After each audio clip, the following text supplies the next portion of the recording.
Improvised melody. A will of metallence. Start. Unlock. Initiating route clearance. Set forth! I'll safeguard your path! Earth shatters, heaven trembles. Our winds will bear us through any storm.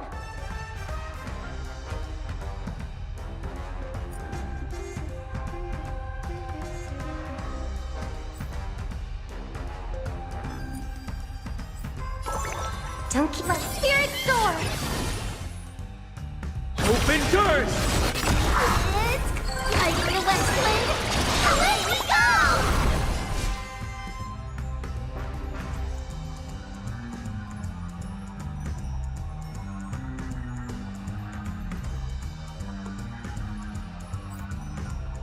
Let the voice of our hearts converge.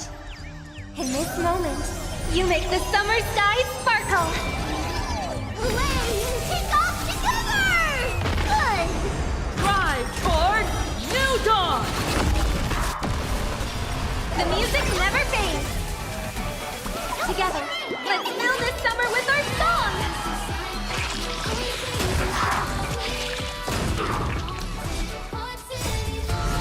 We are the Trailblades! Execution! Execution! Execution! Light up the cosmic night!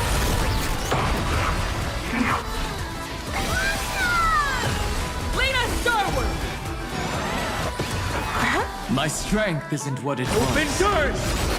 Dragons soaring above the lands. This is permanence!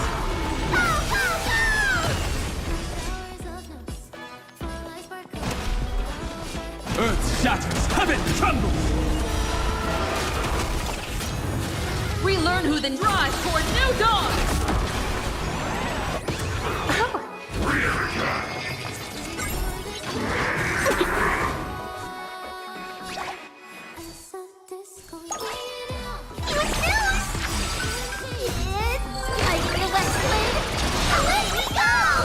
For distant horizons!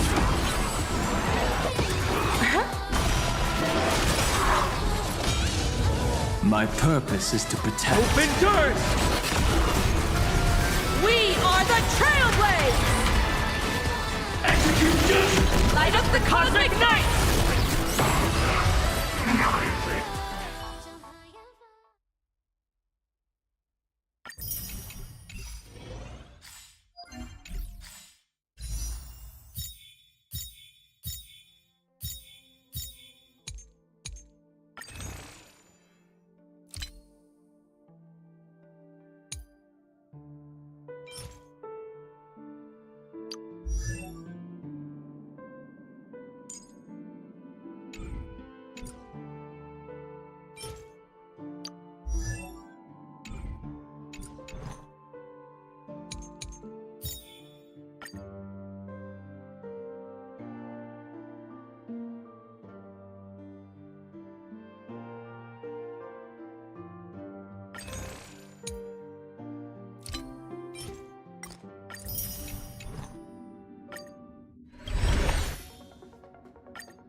When the Lord Ravager Asat Pramad unveiled his disguise, his clones appeared across plain Arcadia.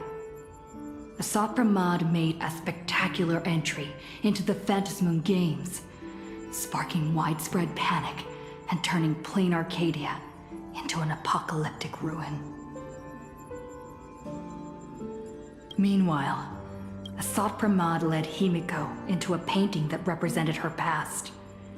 Asat Pramad did this to seek out an answer. At the end of the Bloodstained Games 15 years ago, how did Himiko escape the Weathering Curse? And what was Aha's role in it all?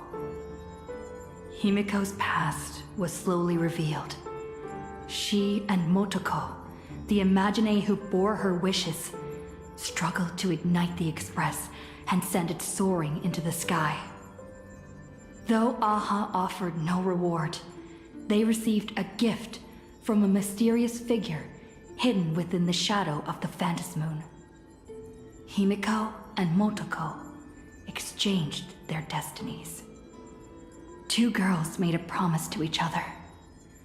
When the Phantasmoon was full again, the Express would return with companions and stories. With a desperate determination to get even closer to the stars, the Astral Express soared into the sky once more. 15 years later, Himiko had become the person she had once aspired to be. In this game between Asat Pramad and Himiko, Himiko left behind clues only the Express crew would comprehend, and revealed the true nature of Asat Pramad's abilities. As a Lord Ravager with power over possibilities, he had imaginated an apocalyptic ending, dooming everyone on the canvas of reality in Aha-topia. Yaguang summoned the Spiritus Kalachakra Sky Plume to battle Asat Pramad's countless created selves. By using the power of observation, she located Asat Pramad's true body and sunk into the gap between existence and non-existence. And so, the battle between the Express crew and Asat Pramad began. In the ensuing battle, the Express crew found themselves pushed to their limits against a Lord Ravager fighting at full strength. Fulfilling her promise as the navigator, Himiko stood before everyone, willing to sacrifice her life to protect their chance of escape. When all hope seemed lost, my desperate wish awakened the Stellaron. I chose to bring Himiko back, and with her, preserve the continuation of the Trailblaze. The Stellaron answered this phenomenal wish, sending me back to the moment before everything became irreversible, and allowing me to turn the tide of the battle.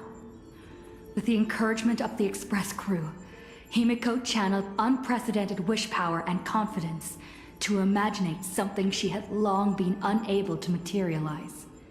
The Mechatron Starblazer. Asat Pramad's plan was foiled. Even in his moment of defeat, he arrogantly declared to me, "Flee." His plan stretched beyond victory and defeat. He had plotted for so long, and his plan was finally coming to fruition. The Veracity Husk, sealed for ages by the Phantasmoon Games, was finally awakening.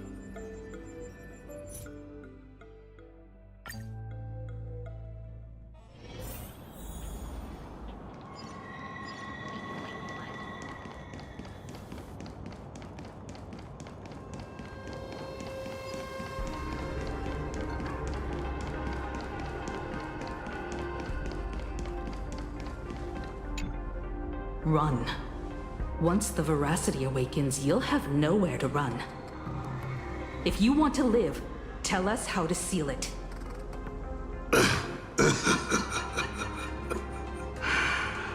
It's too late.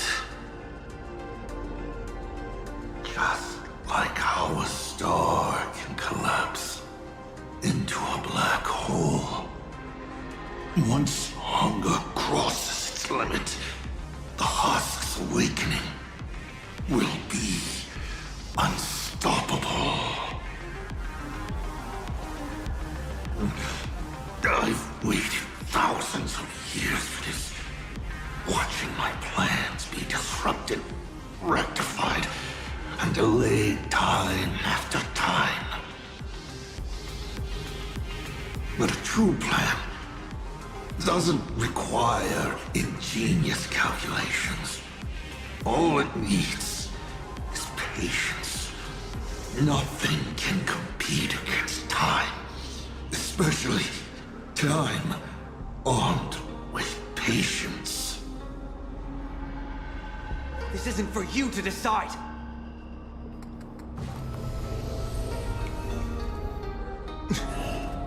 You've lost your mind.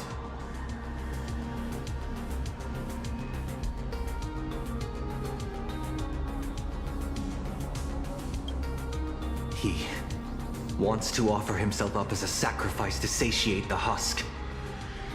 Offer myself up? You flatter me.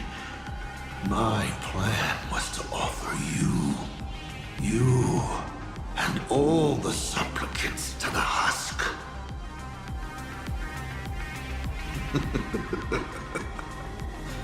Unfortunately, luck isn't on my side, but a loser should face his defeat with pride, and the victor should receive their rewards.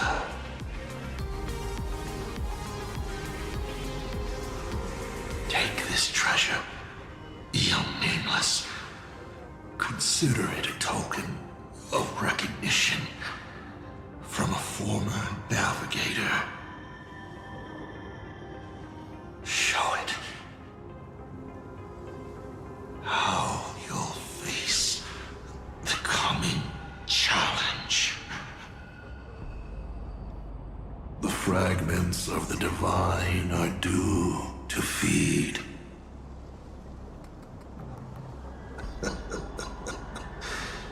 And so, once more, I depart for a destination that never extended me an invitation.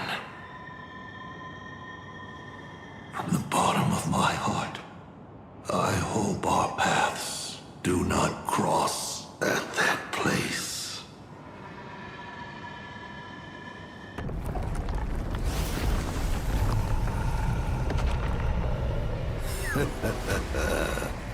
It's too late.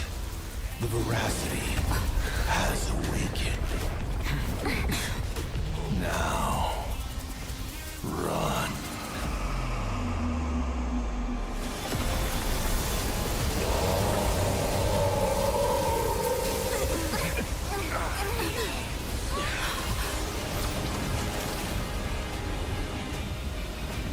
Quick, on to Starblazer, immediately!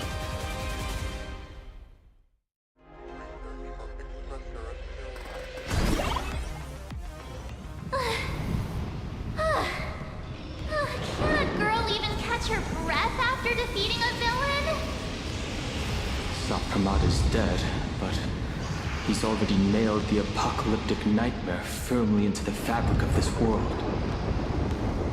So, where are we headed next? Who are we fighting this time? We gotta do something, right?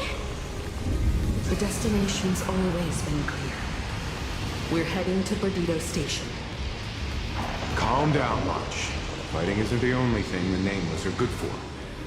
Leading people safely out of their predicament. Now that's a mission even more true to the Trailblaze Creed than taking down a formidable foe. That's exactly what we're about to do. Himeko, are you saying... The Husk's awakening can no longer be avoided. So from now on, we need to use what time we have left to do what the Astral Express does best. Everyone, I've arrived at the same conclusion. The Husk's activity index is rising exponentially. It's only a matter of time before the seal completely disintegrates.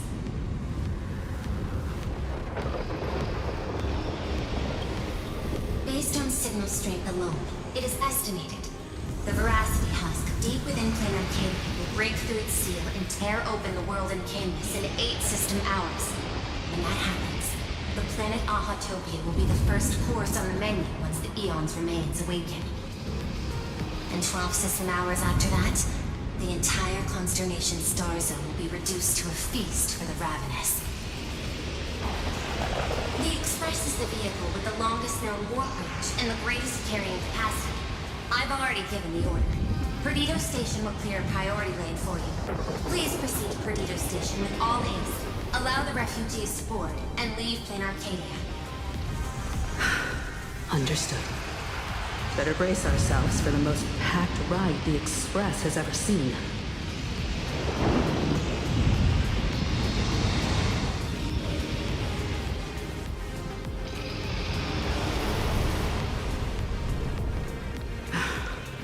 How much longer can the Elwood's roots hold out?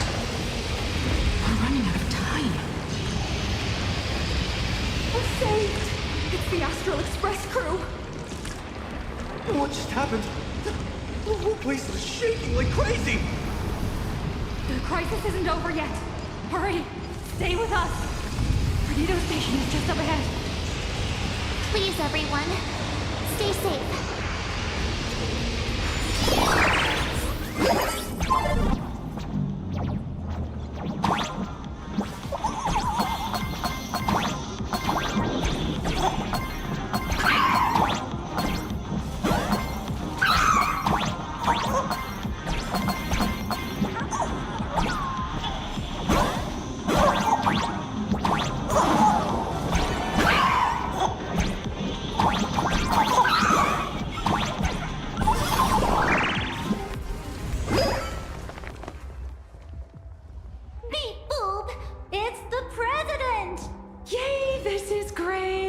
While the Furbos and I were helping the security officers move supplies and keep order, I kept wondering when you'd come back. You really made it! Oh, no wonder you're the protagonist. Lucky as always. Oh, thank goodness! I thought the president had gone out in a blaze of glory! Woohoo! The president is unstoppable! I'm gonna post this amazing news online right now! Oh, by the way, what about that Cienjo general who set out with you? To lock on to Asapramad's clones, General Yao Guang was imprisoned within infinite possibilities. I don't even know if she still exists. I see. Her divination came true after all. But, hey! There's no word she's dead for certain. Which means she's definitely still out there. I'll find a way to bring her back. I promise. I'm afraid now's not exactly the time for this. The ground outside is shaking like crazy. Looks like some big trouble is rearing its ugly head. I spotted Miss Kuchiba on a call with my creditor, the esteemed Madame Pearl. They were talking about doing a head count of the refugees and getting everyone aboard the Astral Express. I'd better head back and help them out. Everyone's pitching in and I'd look pretty bad just sitting around twiddling my thumbs. You should go talk to them in the meantime.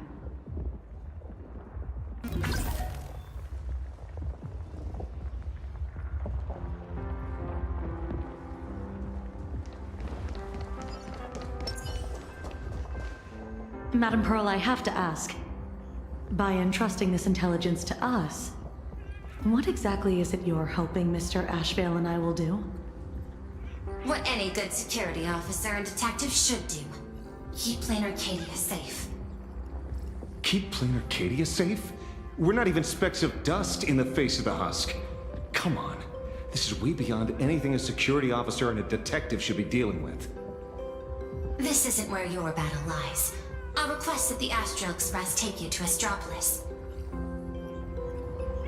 You've arrived 3 minutes ahead of schedule. A good omen.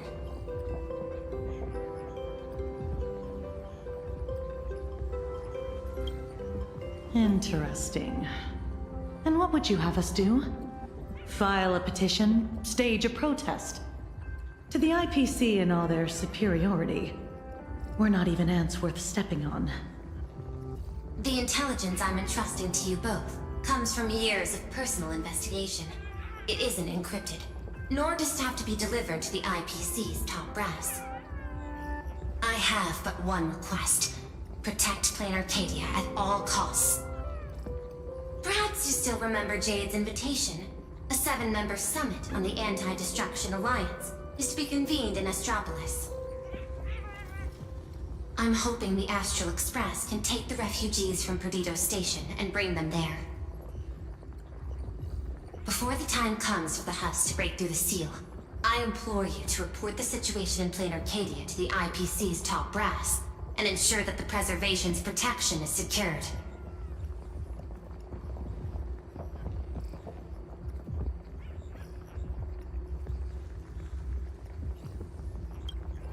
Will the Amber Lord answer our call?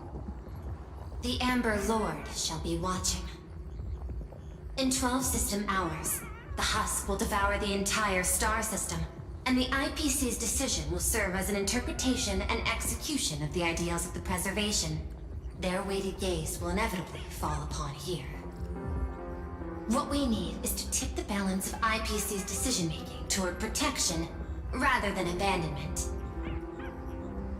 Under Klepoth's watchful gaze, Graphia, Silverwolf, and I will reenact the World and Canvas ceremony to block the Husk and buy time before it breaks free. Madam Pearl, you're not coming with the Express? No. My duty lies here. I shall stand with Plain Arcadia to the very end. Besides, the artistic realm I've sought for so long is finally smiling upon me. 1,000 years ago, Graphia encanvassed the entire world in that very same moment of peril. Now that I have another chance to put brush to canvas, how could I possibly let it slip away? There's no need to worry about me. I've already made arrangements in Astropolis for the current situation.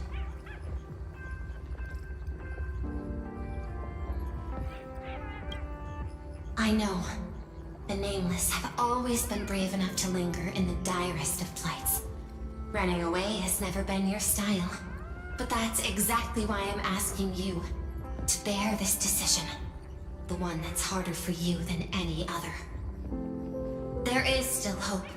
So long as even a single stroke remains to be drawn upon the blank spaces of Fate's canvas, the masterpiece that is Plain Arcadia will not be lost, and the Phantasmoon Games are far from over. No matter how dire things get, we shall find it in ourselves to smile. For this is a ceremony meant to bring joy and miracles to the world. Yes. There's still hope. Madam Pearl, I once said that the Trailblaze would serve as the sail for the Anti-Destruction Alliance. And so, in times of fierce winds and rough seas, that's precisely when a sail must do its part. Next, it's time for the Astral Express's War Council.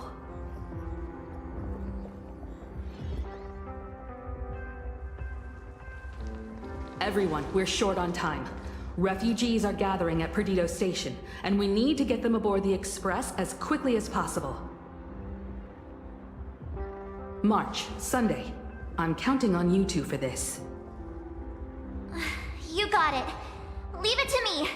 I won't leave a single person behind.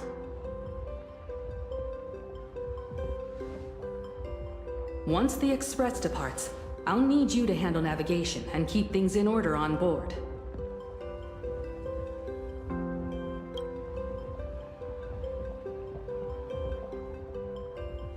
Haven't you been doing a great job this whole time?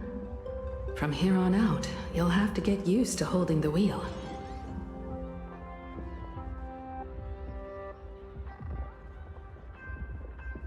As for me, I'm the one who set out from this place, and the one who's come back. This is my fight, and mine alone.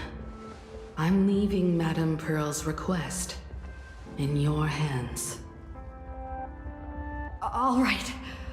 I'll get the express and everyone on board safely to the next stop. I won't let you down. Feels like we're back to that very first moment when we boarded the express. Well then, I'll stay behind and help Himiko maintain the Star Blazer. In that case, the duty of protecting the Express falls to me. I'll be clearing the lane when the Express takes off.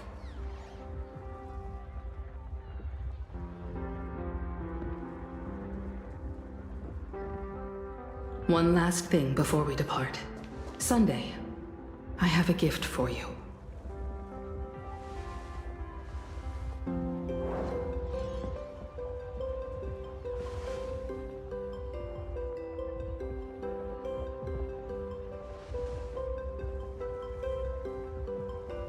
As the Navigator, I'd like to officially invite you to join the Nameless of the Astral Express. You could have left at any time, but thank you for staying with us all the way here. You may not be one of the Nameless who solemnly swore their oaths upon the path of the Trailblaze, but I believe the courage you showed standing beside us against Asat Pramod is nobler than any oath ever spoken. Thank you, Miss Himiko.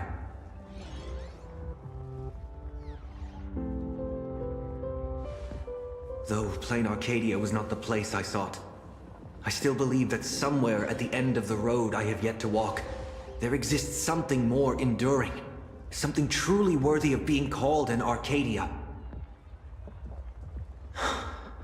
To that end, I'm willing to walk this path with you all, to witness it, and to see it through to the future that awaits us. Everyone, from this moment onward, we each march toward our own battlefields and fight for the survival of this world. But this is no farewell. I won't say goodbye to any of you. Not while we're still walking the same path. This journey leads us starward.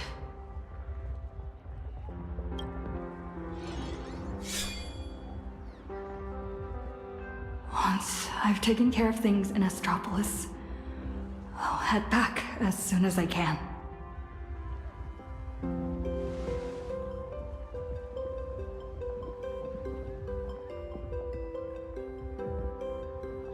Attention, all evacuees at the Perdido station.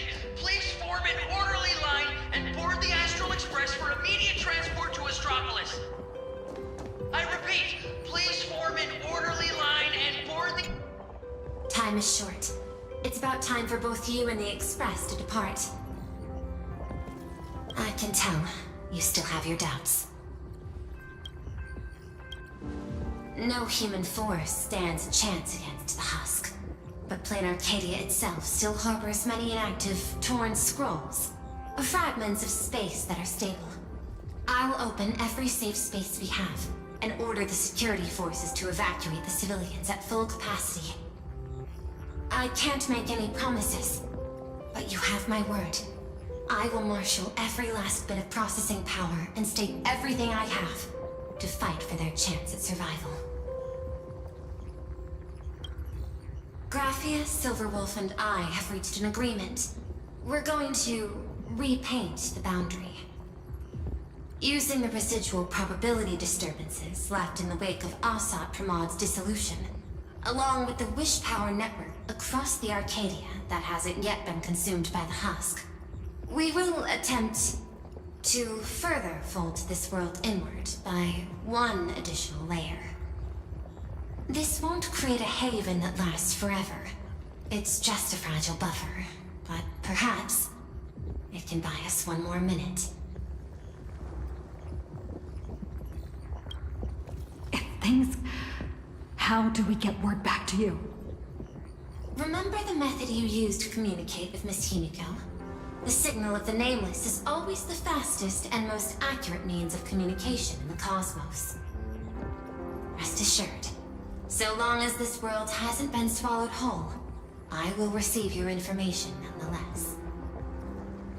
The road ahead remains uncertain.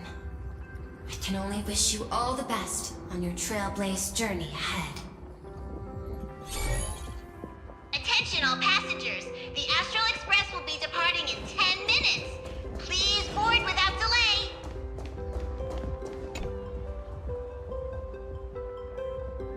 Senior? I heard the Express is heading for Astropolis.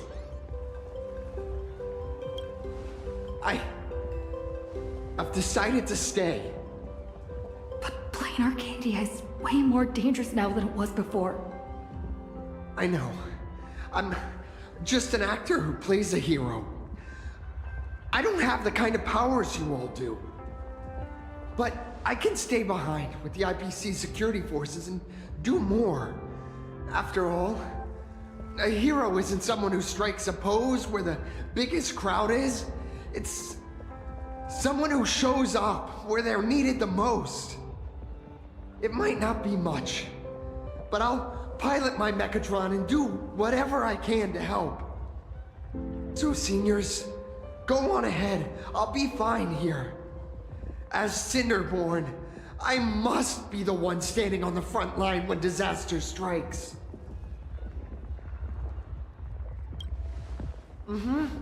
I sure will. You guys all stay safe too. Attention all passengers! The Astral Express will be departing in 5 minutes! Please board without delay! I should get going. Silverwolf promised Pearl she'd stay behind and help with that world and canvas ceremony.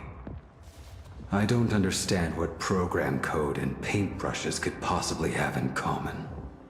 Nor do I have any idea what calculations are running through her head. She gave her answer and chose to stay.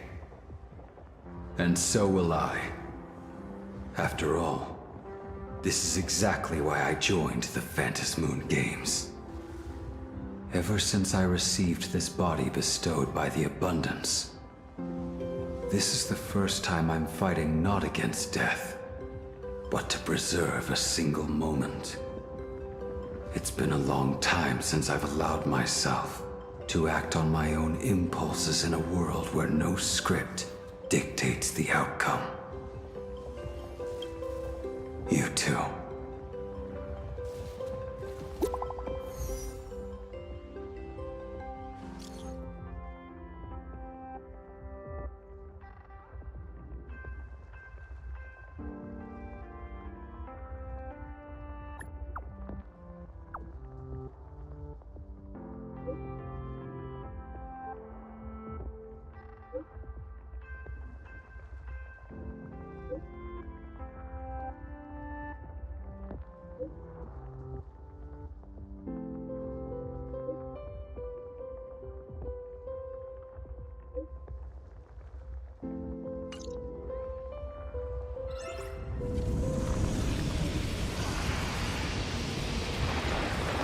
Open up the tavern!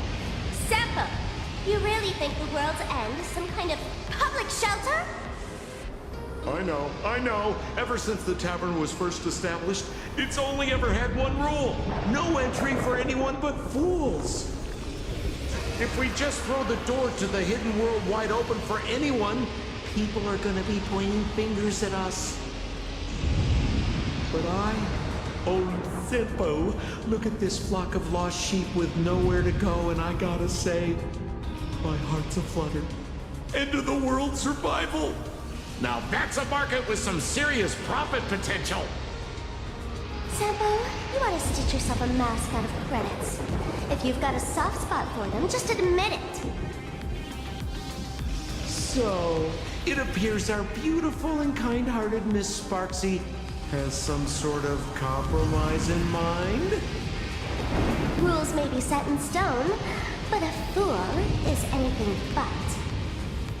Tavern Business Cards Special Edition. Every single one is laced with my Sparksy virus. Just scatter them around, and whoever picks one up will get a Sparksicle mask. Brilliant! That basically means everyone's a masked fool from now on. But leave it to me to open the door. Good luck out there.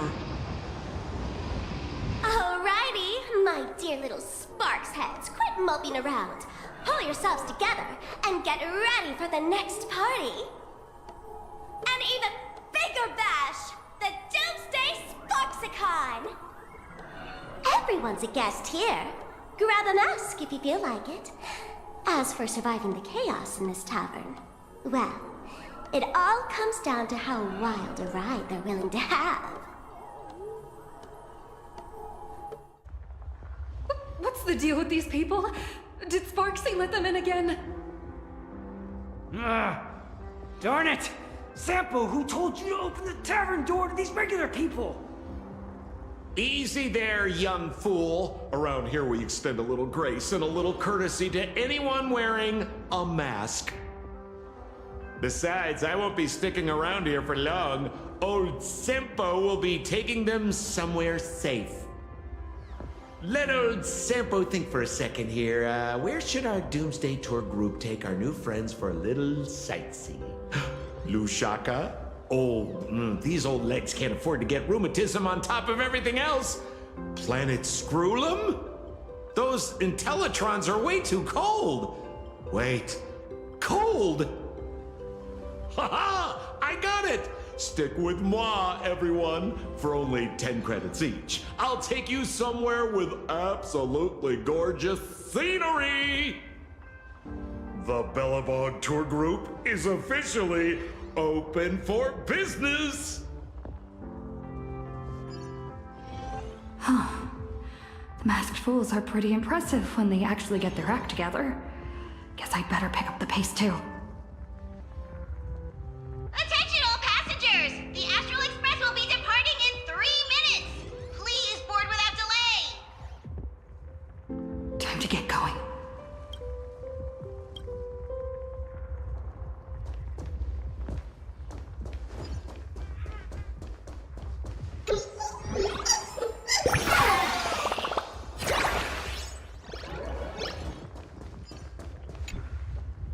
Medicine, food, thermal blankets. This is the last crate. Madame Pearl told us there'd be people in Astropolis to receive the refugees. But we should still bring some emergency supplies just in case. Better safe than sorry. The Marketing Development Department and the Technology Department left behind one hell of a mess before she took over this world. And she wants to hand over every last shred of evidence she's gathered over the years to us, so we can deliver it right under the IPC's nose. Never thought I'd end up moonlighting as a delivery man at the end of the day. Well, it's not too far off from the Galaxy Ranger playbook, delivering evidence of the bad guys' crimes right to their doorstep, gift-wrapped with a few bullets. Based on what I know about the IPC and how they operate, she's basically handed us a hot potato. Cross-world law enforcement. That's a bit beyond the scope of anyone's jurisdiction. But judging by the look on your face, I'd say this isn't much of a hot potato at all. More like a ripe, sweet fruit just waiting to be picked. Everyone, the Express is ready for departure. Please bring the remaining supplies and the last of the evacuees aboard as soon as possible.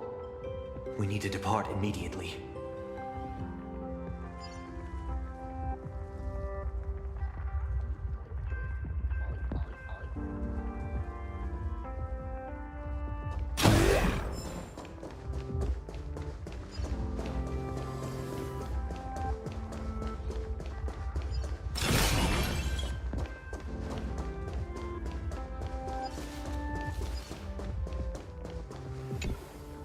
Holy for bully!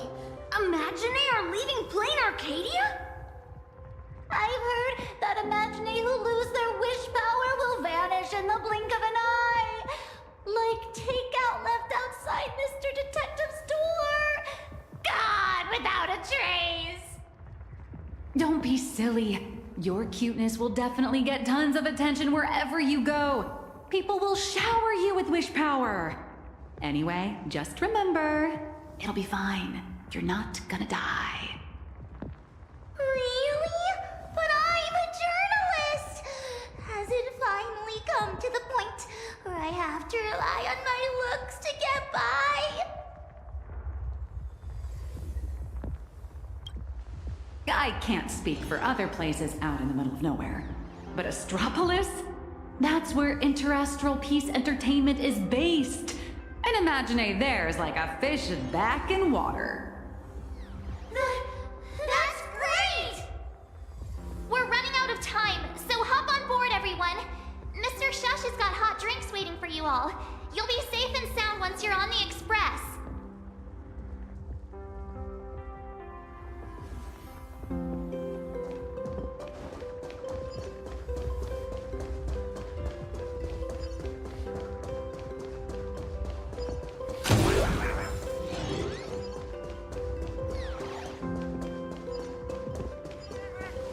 Time to get going. Himiko, Don Hong, Mr. Yang, hang in there. I'll be back to help as soon as I can. No matter how many obstacles lie ahead, no matter how many solutions I must try, I will win the support we need, bring the preservation's aid to this place, and put an end to the threat of the veracity. We believe in you. Don't worry about us.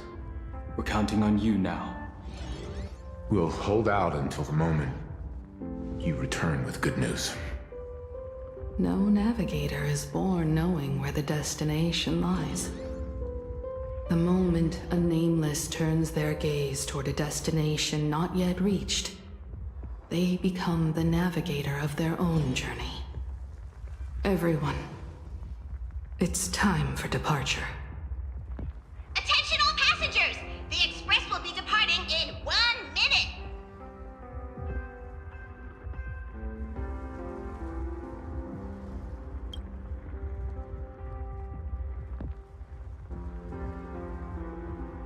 The Express is about to make the jump! The Express is about to make the jump! Please be seated and hold on!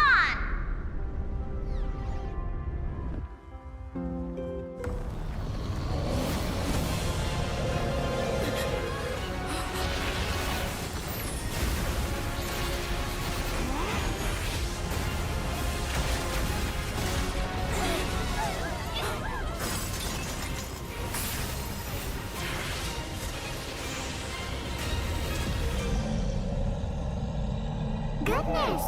How could it end here? Let me give you a hand.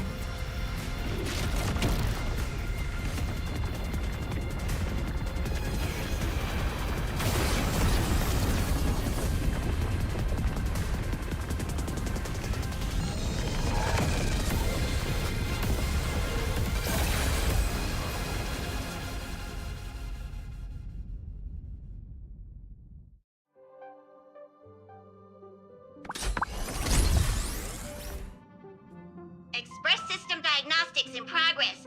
All passengers, please remain calm and stay where you are.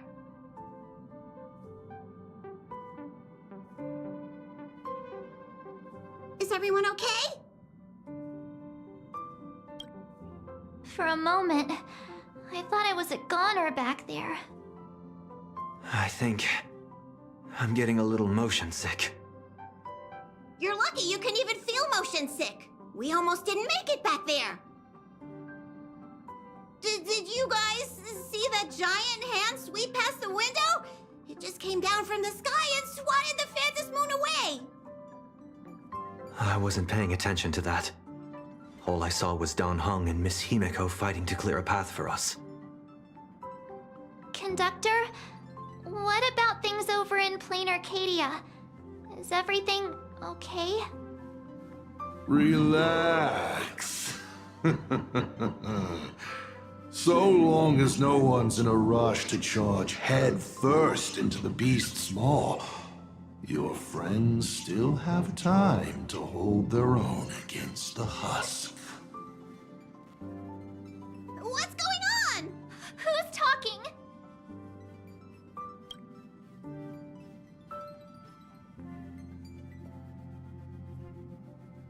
would you bring something like that back here? I heard that too, but I never thought you'd actually have the guts to take it. That's the head of a Lord Ravager we're talking about here. It's hard to say whether Asat Pramad's head is that hand, or this die. We've got enough trouble as it is! The Astral Express does not welcome it! Dear conductor, don't you think that's a little harsh? Thanks to you, the Express has had more close calls with death than Pop Pop can count! Don't make Pop Pop find a blender and turn you into a smoothie! It's all over now, conductor. I'm just a die left behind by Asat Pramad, a harmless toy that can't even move on its own.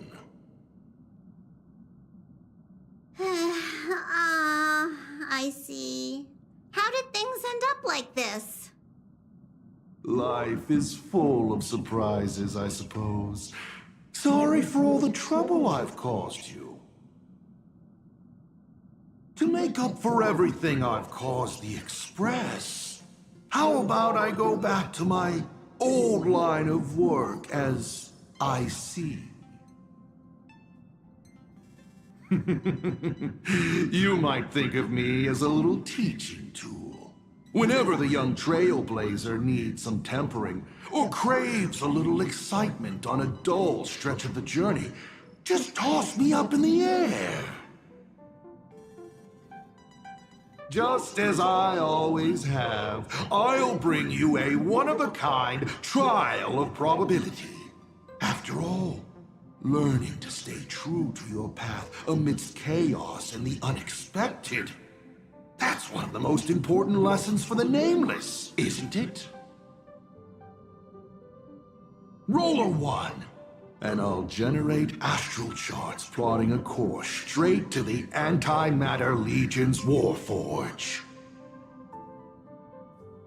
Roll a 2, and for the next hour, every beverage on the Express will be replaced with high-energy fuel, or Von Walk's iron-eating stomach acid.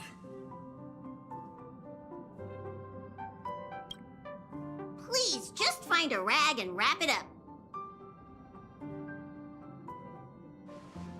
I can tell.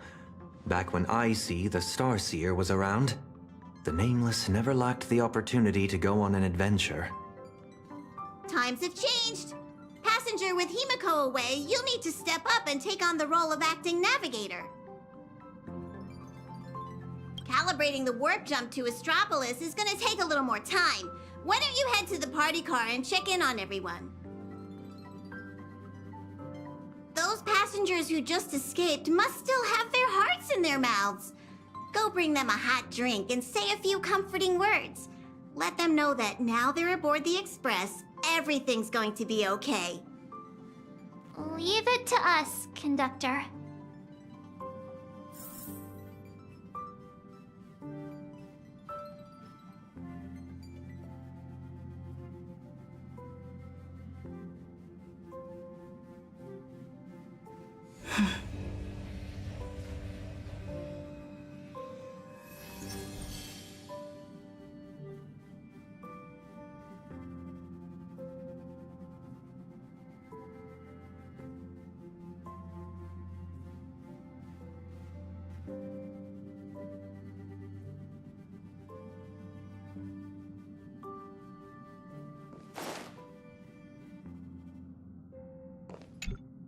Acting navigator, what's up? The IC of old was a navigator who'd patiently listen to everyone's opinions, one who believed the journey itself mattered more than the destination. He always managed to take the Express on routes that led to the strangest worlds, and somehow he always managed to drag us into the most terrifying trouble, too. When Akavili fell, those were the darkest days for the Express. the star rail dimmed, supplies were cut off, and many people left. But he stayed and even mentored reliable successors like Falcon Amundsen. How did he end up like this? From the person he was back then. It's a curio he's kept on him since long before he became a navigator.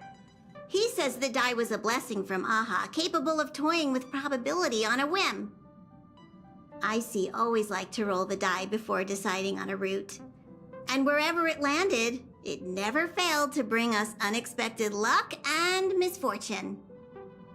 Pom-Pom still remembered this one time when the die sent the Express straight into a graveyard of anti-organic vanguards left over from the Emperor's war period. Nearly got everyone on board wiped out. Luckily, Falcon rolled a big number and all those ghost vanguards wandering around just shut down on the spot. Even though Icy always said misfortune tempers the nameless, everyone's blood pressure still went up and down right along with that die. That thing is way too dangerous. You gotta be careful with it.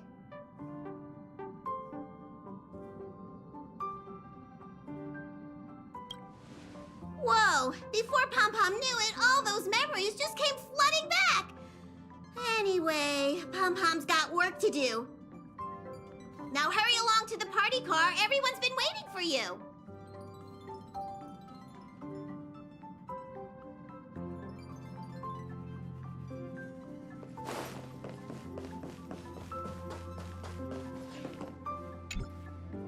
Himeko, Donhung, Mr. Yang. Come in, please respond. Does anyone copy? Why is the signal still so bad?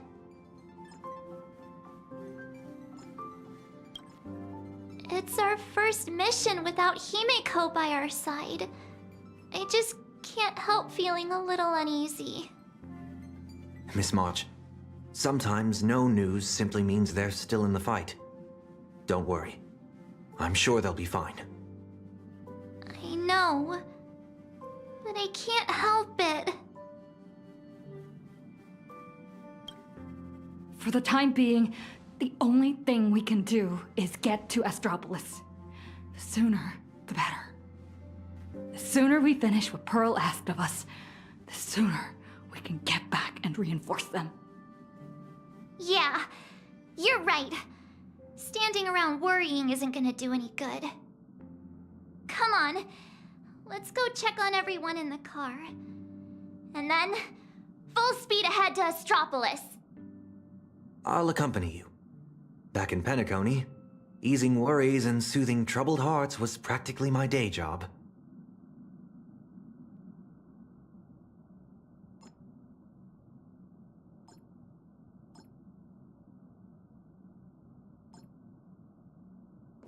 March, Sunday. Time to head over to the party car and check on the refugees.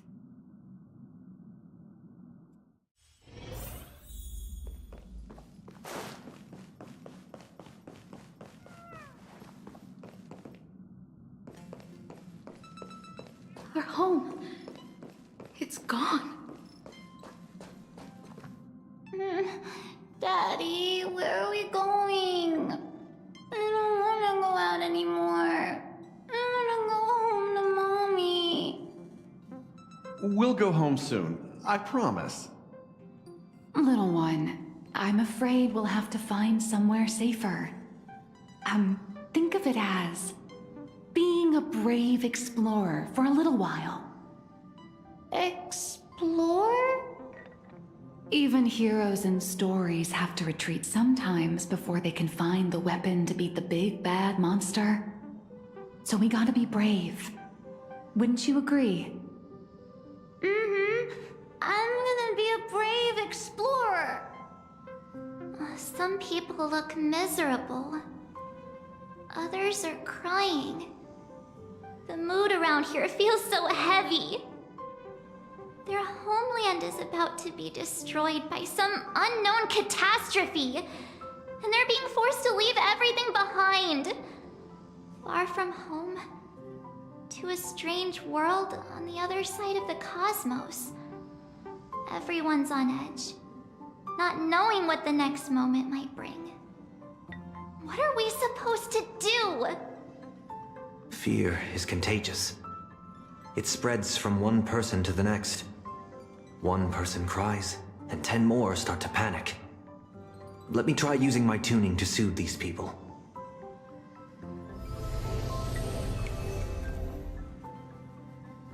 Strange. I can't sense their feelings anymore. The power bestowed upon me by the Mask of Elation. It's gone. Is it because we're outside of plain Arcadia now?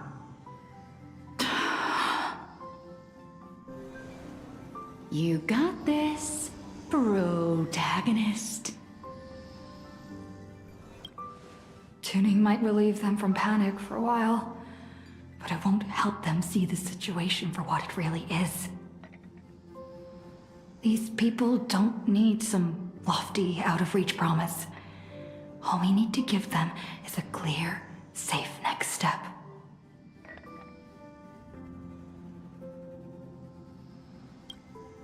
So, where we're headed, is it safe? I know how it feels to be uprooted from your homeland on such short notice. Heading to a world you've never seen. It's only natural for people to feel scared. Our destination is hardly some dangerous, uncharted wasteland. Astropolis is one of the major worlds under the IPC, equipped with comprehensive shelter facilities and legal protections. Not only will everyone be safe there, but you'll also be provided with temporary housing and living supplies. Once the crisis in plain Arcadia has been resolved. Really?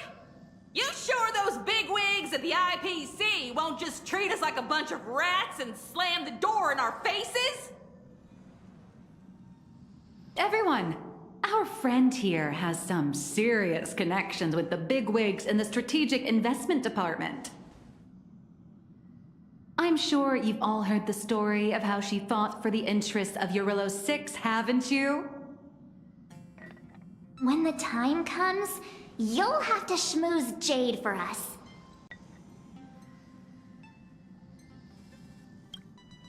I know that some of you still have loved ones back in your homeland. And some are grieving for all that it's been through. But plain Arcadia is still standing. Its light still shines on the Express's astral charts. Because there are still many brave souls fighting on that land. The Nameless, the Stellaron Hunters, the Masked Fools, and, of course, Madame Pearl. But is there truly any way to stop those things crawling out from underground? Everyone! The Astral Express just took down a Lord Ravager, and the ones still there in plain Arcadia are none other than her most trustworthy companions. I have faith in them. The same way I have faith in everyone here in this car right now. They haven't given up on this world. We cannot allow ourselves to be overcome by fear or despair. Everyone, once we reach Astropolis safely, we can bring the crisis in plain Arcadia to the attention of more powerful forces across the cosmos. And when that happens, everything taking place on this planet will receive the reinforcements it desperately needs. And that's what this journey is all about. Carrying the spark of hope out there for those fighting the good fight. Astropolis. I've heard of that place. It should be safe. With the Trailblazer's strength, she wouldn't lie to us, would she? We need to get the children out. The Astral Express. Nice work.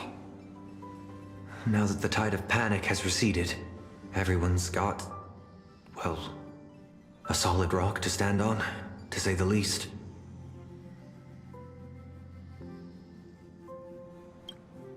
Oh, really?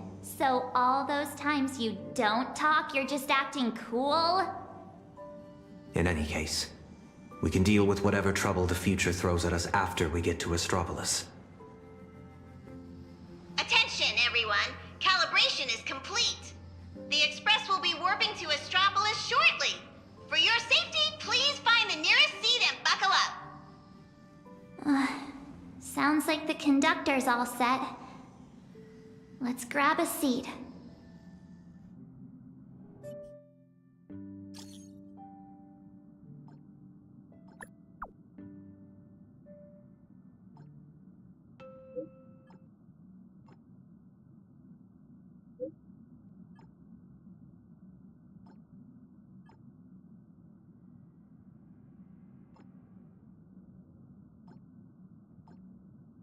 Engines primed. We're ready to depart at any time.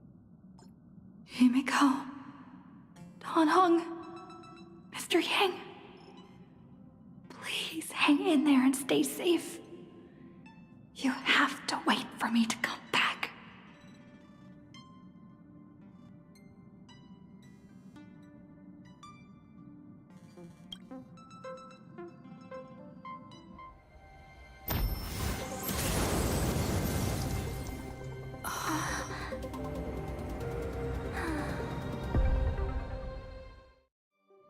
So that giant cube is... Attention, all passengers. The warp jump is complete. We have arrived safely at Astropolis. So what are we supposed to do next? Himeko and Mr. Yang always make it look so easy. Like it's just step 1, 2, 3. But now that they're gone, I end up completely flustered. As per tradition, every time the Express makes a stop, we Nameless gather first to decide on our next course of action. Incoming encrypted transmission from Astropolis. Looks like our discussion will have to be put on hold. Friends of the Astral Express, you're finally here. I've been receiving intermittent hyperspace transmissions from Pearl. I'm now up to speed on the emergency in Plain Arcadia, where the husk is about to break free. Himeko and Madame Pearl, are they okay? Based on the timestamps, they were still fighting as of right before your arrival here. I'll authorize landing clearance for you immediately, and have someone sent to receive you. Welcome to Astropolis. I've also made proper arrangements for accommodating the refugees. Please have the representative from the Department of Aberration Defense coordinate with them. It's rare to see Madame Jade without a trace of a smile on her face. Well, you know what they say. The fewer the words, the bigger the trouble. I'll go notify the conductor and get the docking car ready. And I'm going to inform Miss Nilux, Mr. Ashvale, and Miss Kuchiba. We'll need their help getting everyone settled in. Friends, the docking car is standing by and ready to roll. Let's head out once you're all set.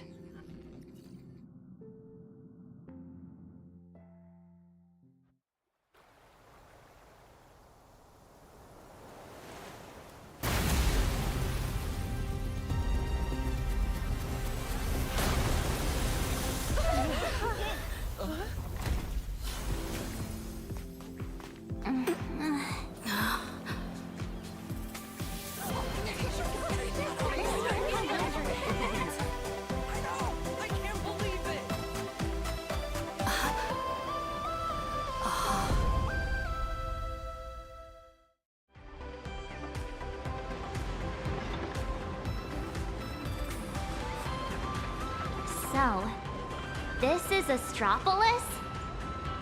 Trampolines, beach volleyball, and the smell of barbecue wafting in from who knows where. Guess this is what vacations are all about. We just barely escaped with our lives. And now we're suddenly greeted by this scene of peace and prosperity. It feels surreal. Like stepping back into Penacony all over again. For the people of Astropolis, the events unfolding in plain Arcadia still seem like a distant affair.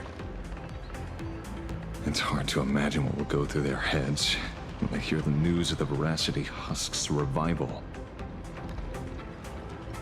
From what I know, even if the news spread far and wide, most people in Astropolis would carry on surfing, sipping coffee, and dining on elegantly plated meals at open-air restaurants without batting an eye. After all, this is the vacation resort for IPC executives. Once people get parasitized by a certain kind of power, they always have this delusion that the fire will never burn its way to them. The refugees on the Express can't just sit around twiddling their thumbs. We need to report this to the Astropolis authorities ASAP. Just leave that to Mr. Ashvale and me. Sounds like a plan. Now let's get moving. And don't forget to bring Mr. N along. His brain works faster than the two of ours put together. Oh, wait. Take me along, too. Everyone's got something to attend to. How can I just sit here doing nothing? Well, that won't be necessary. You see... Oh, right. As the Astral Express's biographer, your comic's still running, isn't it? You wouldn't want to miss out on the Express crew's adventures in Astropolis, would you? A fair point. But I can't just keep being a walking camera, can I? Miss Nihilux, we understand how you feel. But the work Ashvale and I have ahead of us is... incredibly tedious. And will no doubt be up against Astropolis's massive bureaucratic machine. Please just leave all the bickering and legwork to us. Those two acting all hush-hush. Are they on some kind of secret mission or what? Madam Jade said she'd send someone to receive us. So, where's the guy? Hey! Hello! I've been waiting forever and you didn't even notice me. It's me, your avian buddy Albert. Did you guys see that? One of the cars just came flying out like a surfboard.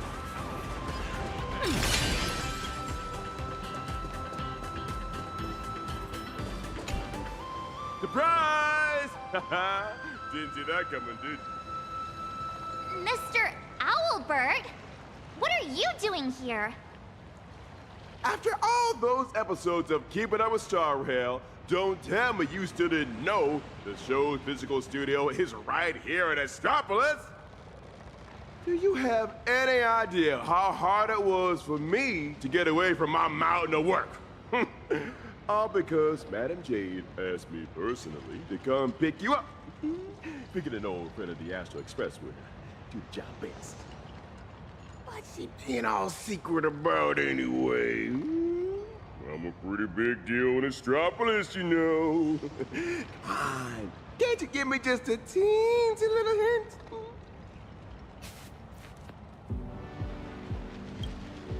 Hoo. I see. It sounds like a hoot. Not like a hoot.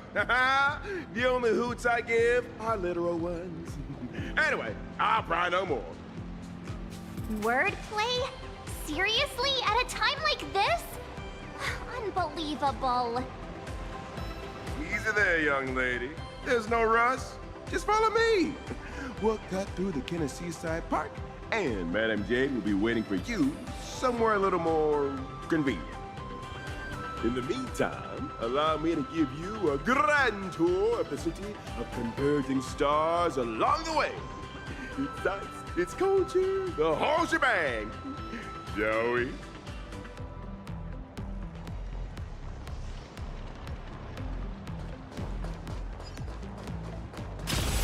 Speaking of which, why is this place called the Kenneth Park? Ta-da! The answer is... The administrator of Astropolis is named Kenneth Orita, and he's the one who designed the Seaside Park. All right. We're not here for sightseeing. Here we are. Just head up this way. Madam Jade's waiting for you on the hotel test. The Tide of Terminator Grand Hotel, huh? So this is the spot Madam Jade picked. Pretty tucked away, I gotta say. Wait, you've been here before, Miss Blurry? Well, I did actually live here for a while back in the day. You know how it is. As a comic artiste, my greatest talent is traveling around the world, alternating between field research and deadline crunches. Every time I do an interview, I can't help but envy you guests who get to travel far and wide and rack up all those amazing experiences. Sadly, work is like an invisible birdcage that I just can't seem to get away from. Well, the mission Madam Jade assigned to me is all wrapped up. Much as I hate to say goodbye to you all, I gotta be on my way and get back to recording the show. Before I head out, if you don't mind me asking, Trailblazer, since you grace Astropolis with your presence, would the Keep It Up with Star Rail production team have the honor of interviewing you and your friends? Really? That'd be great! Well, I'll take my leave. Hope your chat goes smoothly.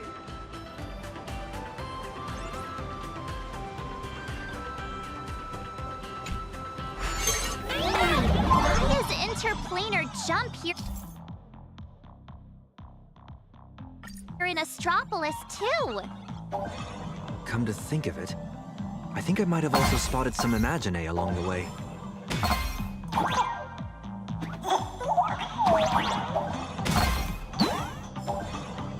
Spacesuits? Jetpacks? Well, aren't we keeping up with the times?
It's been a while, Nameless. And Mr. Sunday. Sunday is also an official member of the Express now. Sounds like a lot went down during the Phantasmoon games. Nice to meet you. I'm Nihilux, a comic artist. You must be Madame Jade. I've heard so much about you. Is that so? You look familiar. Have we met somewhere before? Oh, not surprising at all. I'm sure you must have read my masterpiece, Fluffy Across the Blue. Either that or you've seen one of my on-camera interviews. Someone help! Please get Miss Blurry and her zero boundaries energy out of here! The Fluffy. Yes. Pearl has mentioned that comic to me before. But what we need to discuss next has nothing to do with comics. So if you wouldn't mind excusing us. Fair enough, but I'm guessing whatever you're about to discuss is closely tied to Plain Arcadia. That place is my home, and its future will be determined by the IPC's decisions. I think I have the right to remain here. For as long as I can remember, I've been a bystander, recording other people's stories with my brush. But this time, my sketches, my home, they're all part of that world that's falling apart. At least let me witness the very moment that decides its destiny. Please, don't make me beg.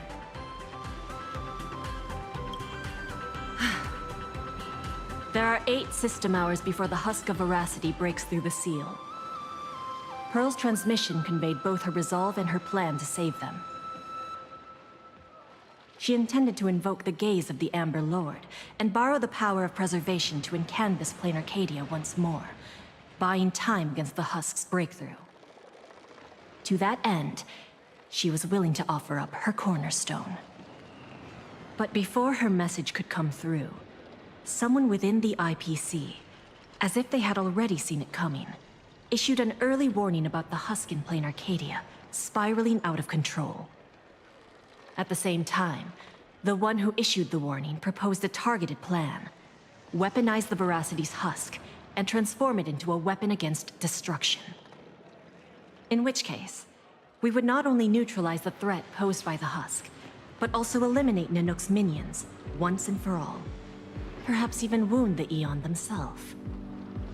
By comparison, Pearl's proposal looks more like it's just stalling an inevitable catastrophe. Convert the husk into a weapon? If we do that, all of Plain Arcadia would cease to exist, wouldn't it? Once that happens, then Himiko and the others will...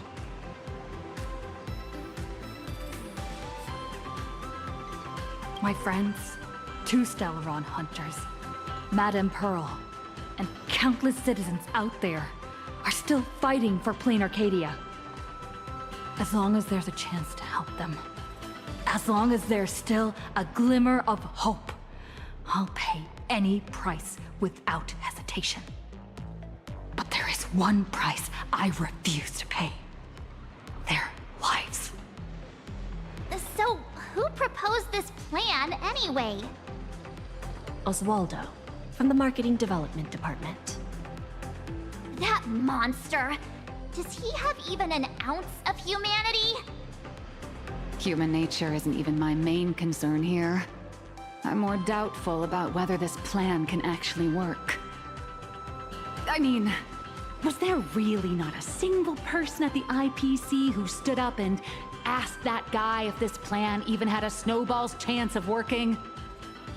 Of course there was.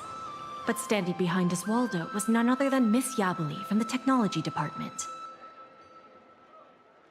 As the de facto leader of the Intelligentsia Guild, Yabuli has spent years researching this technology. She's staking her personal reputation on seeing it put into practice. I assume you noticed the presence of Imagine on your journey here. Well, yeah, but what does that have to do with what we're talking about? They're not visitors who migrated from Plain Arcadia, but homegrown products of Astropolis itself.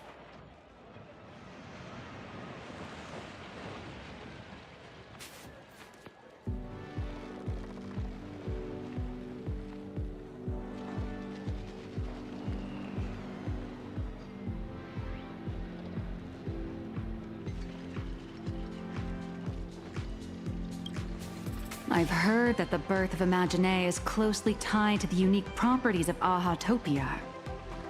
Could it be that Ms. Yabali really has gotten her hands on some earth-shattering secret? It's hard to say, but there's no doubt she's conducted extensive research into both the Husk and Imagenesis. Her claim that she can manipulate the Husk of Veracity doesn't seem to be some spur-of-the-moment delusion. Even if she could harness the Veracity, that's not exactly preservation, is it? Aren't you all followers of the Amber Lord? Little girl, the IPC indeed walks the path of preservation. That much is true. But the IPC is made up of individuals, each with their own idea of what preservation actually means. Should the preservation be about protecting individual lives and homes, or safeguarding the prosperity and order of the universe as a whole? That's a debate the IPC has never stopped having.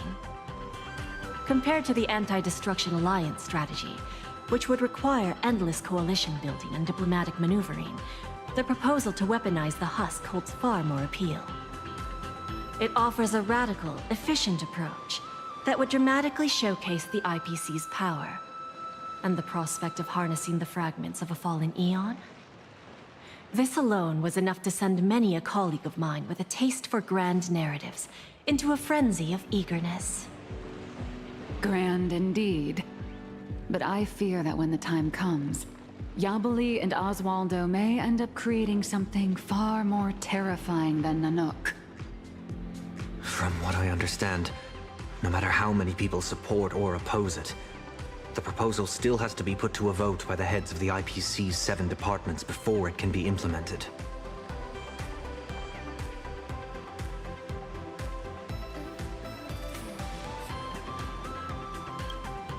I've secured the support of Madame Scardeye from the Business Consolidation Department, and Zazad from the Talent Motivation Department.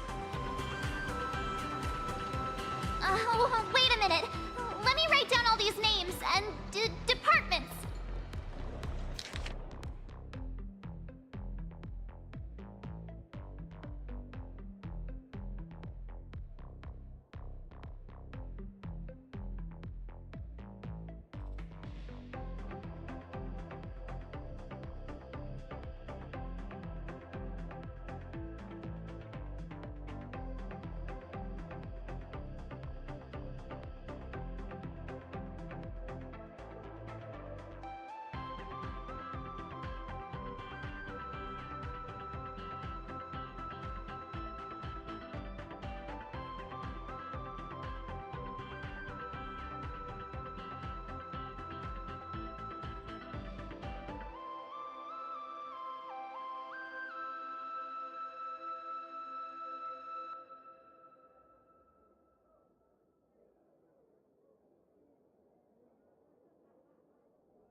You don't need to remember all that. All you need to know is this. The score's 3-3. For the time being, we're tied. Whew. Thank goodness. Sounds like things haven't gone completely off the rails just yet. Wait, 7 departments, 7 votes. Did someone abstain? The power to cast the deciding vote fell into the hands of Mr. Arita from the Traditional Project Department. Instead of tipping his hand at the meeting, he postponed the vote. And in 5 system hours from now, he will give his answer at the Internal Decision-Making Conference. How long? 5 system hours? In other words, it's only a matter of 5 hours before Plain Arcadia gets canvassed again. Or becomes a total sacrifice to the weaponized husk. And our goal is to convince the undecided Mr. Arita? Precisely.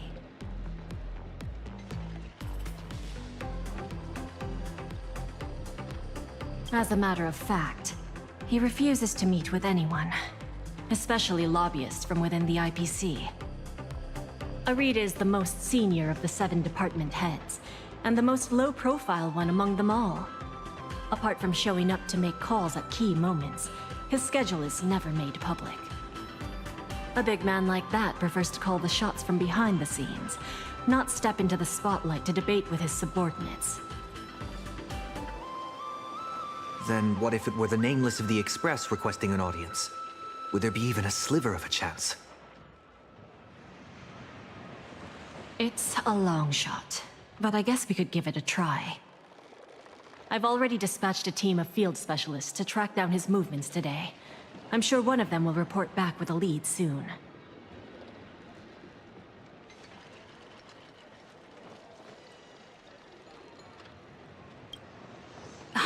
I'll talk Arita around. No matter what it takes. The fate of billions is at stake. My friends' lives included. That's all the reason I need to keep fighting for this. I believe Madame Pearl shares the same conviction. And that is why she has my respect. But make no mistake. Just because I'm giving this everything I've got doesn't mean I'm fully siding with the Strategic Investment Department. I refuse to let the fate of billions become a bargaining chip in the IPC's internal power struggles. I understand. I swear by my cornerstone that what I place upon the scales this time is my unconditional trust and support. You have my word, so please rest assured. To ensure you all have a proper base of operations, I'll arrange an office in Lodestar Tower, the central hub of Astropolis. You're welcome to convene there to discuss the matters ahead. Well then, I shall take my leave.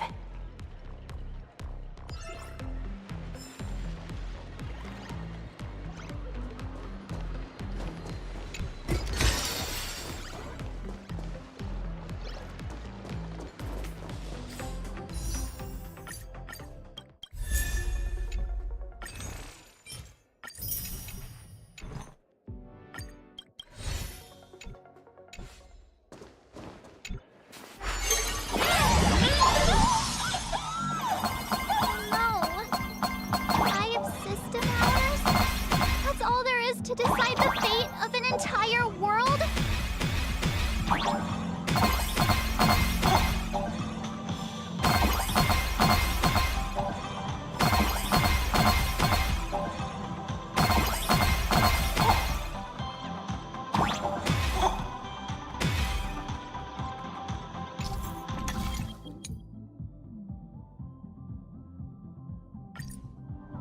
What kind of people does Jade send into the field? Probably people who are good at staying under the radar, I assume.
They've got intel already? Madame Jade's team really is something else. They want us to meet at a restaurant. Sounds like they found where Arita's been dining. So we just barge in and ask for a meeting? Would Arita even agree to see us?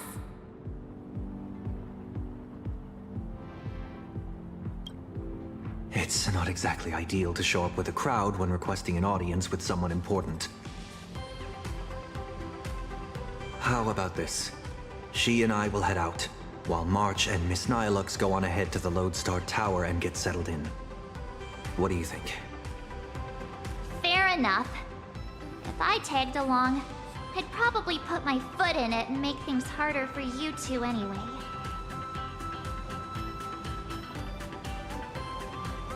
We can't delay any longer. Let's split up and get moving. Oh, right. This is my first time teaming up with you, huh, Sonny? Missing Don Hung already? Don't worry. I'll try not to hold you back. Is the meeting spot somewhere around here?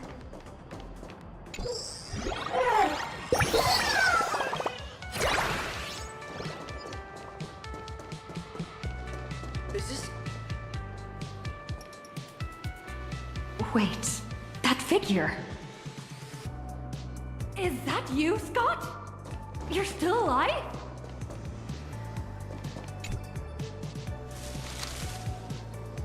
Keep it down, for crying out loud! Can't you see I'm in the middle of a secret mission here? Thanks to your immense generosity, I, Scott, have come back from death, and now I'm back to repay the favor! And this is... Oh, almost forgot. This is an old acquaintance of mine, Mr. Scott. You're the IPC victim from the bloodbath in Dovebrook. So, Mr. Scott, how exactly did you survive? Wasn't it all thanks to you screaming about getting revenge for me in front of everyone?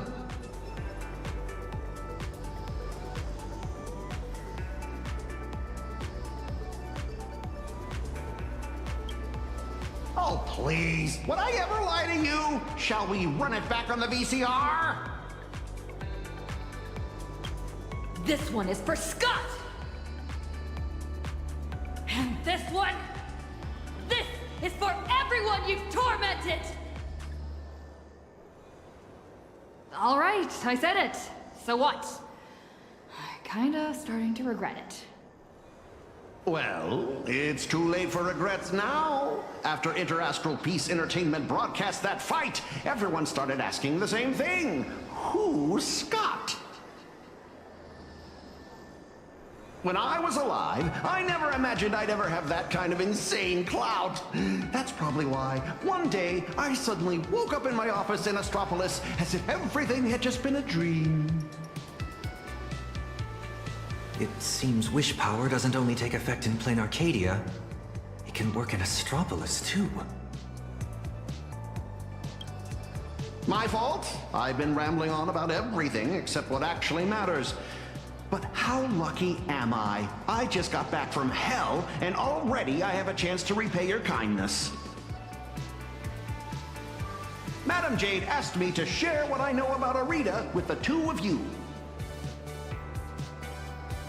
So, Mr. Scott, you know of Arita's whereabouts?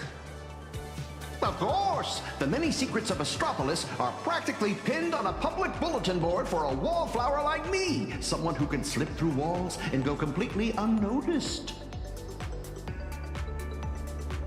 I sneaked a peek at Arita's secretary's shredder and pieced together his itinerary. Mr. Arita will be dining at this upside-down restaurant today.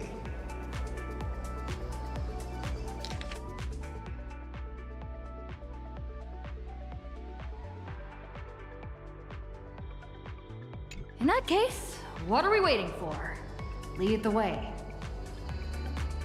Who would have thought your single act of kindness would transcend worlds and come to our aid? That was hardly some act of kindness. I should have kept my mouth. Right this way, if you will. An anti-gravity corridor? It feels like I'm back in a Paniconian dream. Even back when I was still alive, a place like this was a rare splurge for me. restaurant that truly lives up to its name. The view here is quite spectacular. In Penacony, whenever the stock market fluctuates, plenty of people will head up to high places for a little mental recalibration. Does Astropolis share the same custom? A bigwig like him is definitely dining in some secluded private room, probably surrounded by bodyguards too. Let me go scout ahead for you. Wait here.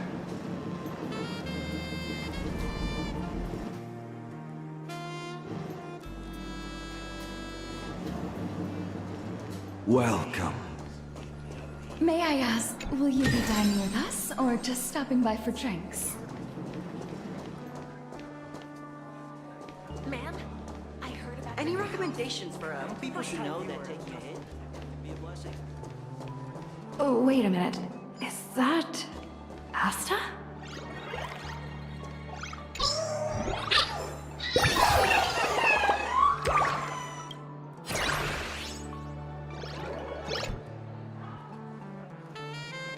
Oh my, is that you? What a pleasant surprise. What do you mean? Astropolis is my hometown. I've mentioned it before, haven't I? Quite a few people in my family work for the IPC. I racked up a bunch of vacation days at the space station, so I figured I'd use them and come home for a visit. Plus, it gives me a chance to handle some, collaborative matters on behalf of Madame Herta. What about you guys? Here for a meeting with the IPC, or on vacation? More or less. We've got some urgent business to take care of. Ah, then I won't keep you any longer. But if you need anything at all, like booking a table, arranging a visit to the Cloud Peak level of Lodestar Tower, anything like that, just let me know. After all, sometimes connections get you further than regulations on IPC turf. Good luck out there!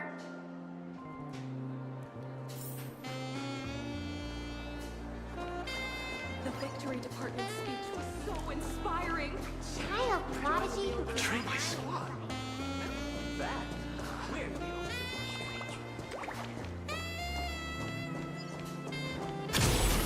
It's only been a minute. Strange.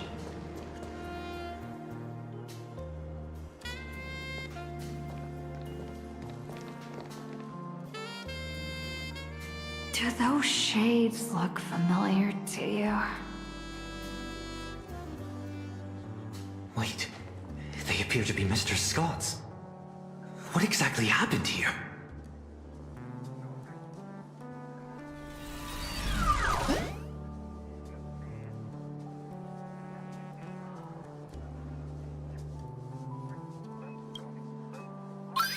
Mr. Taraban has concluded his meal.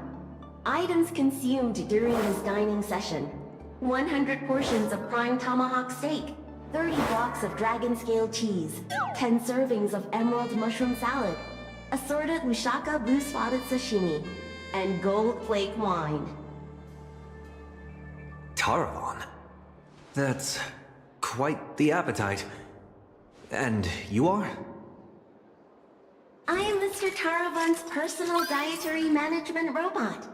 My duties include monitoring his blood pressure before and after meals, and ensuring he takes his high-potency digestive enzymes and gout medication. My regards to you both. All for the Emperor Lord, and that eternally bottomless dinner table. Wash your hands before you eat. Rinse your mouth after the treat. Good health makes for a happy life. Yo-ho, yo-ho! So, this isn't some private room for Mr. Arita at all. You guessed correctly, Penaconian exile. Please don't blame your poor ghost friend. His idea of stealth isn't nearly as impressive as he thinks, and neither is his brain. With just a little bit of misdirection, he dutifully led you straight here to me. Of course, I wouldn't be so bold as to let you disturb Mr. Taravan's meal without permission. Allow me to introduce myself. I'm Kenneth Arita of the Traditional Project Department. Traditional Project Department? Arita? How could that be?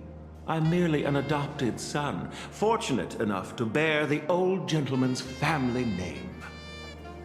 If you think of all of Astropolis as one big sprawling family, then I'd be the butler of the household.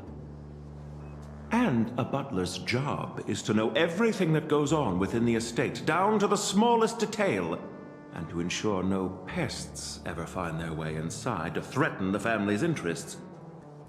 I heard that the Astral Express had arrived in Astropolis, 3 nameless bringing a flock of refugees to beg for aid.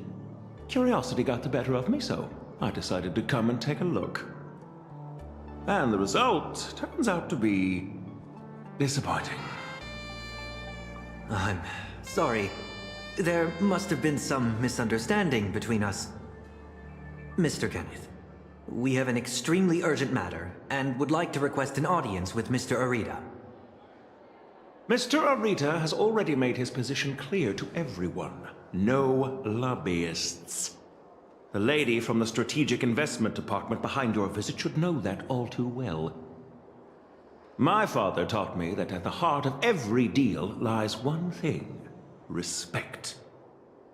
But that lady showed no regard for Mr. Arita's wishes, sending bumbling spies and reckless lobbyists. Her actions were utterly devoid of respect.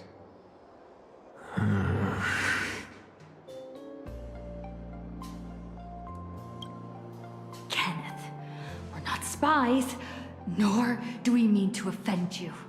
We're just a group of desperate people with nowhere else to turn. My friends are back in Plain Arcadia, and every living being in that world are in grave danger right as we speak. On behalf of the Astral Express, I make this promise to you, and through you to Mr. Arita. So long as he is willing to cast the deciding vote against the weaponization of the husk, the Express will bear any and all costs and obligations that arise from it. Please, make sure this promise reaches him. The bond you share with your friends is truly moving. However, I'm afraid I can't do that. As for this spy right here, I can give him back to you.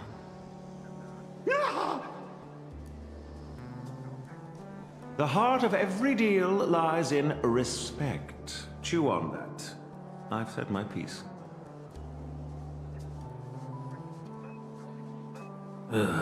Taravan, that bloated pig.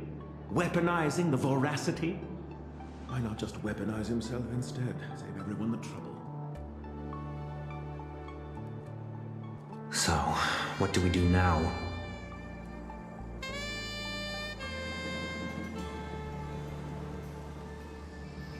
I'm sorry. I messed everything up again.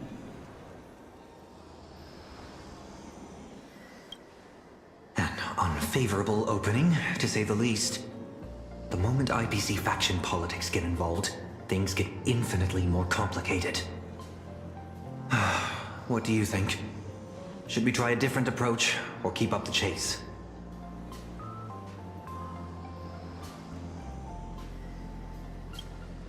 But where exactly is that hope you're referring to? The heart of every deal lies in respect. Is Kenneth trying to tell us something?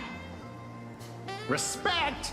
Pfft, since when has the IPC ever treated anyone with respect? Setting everything else aside, my higher-ups are each more ruthless than a wolf, which is very much in line with my family motto, no friends, only prey. Who knows? Maybe we're even distant relatives, A wily old fox like Arita? Does he even know what respect means? The only way he'd ever bow is if Louis Fleming crawled out of his coffin, I'd say. Huh? Really? True respect comes from having the strength that others acknowledge. Just like how the Strategic Investment Department respects the Astral Express, Kenneth is telling us he wants to see what we're made of. I see. But what do we have that could earn his respect?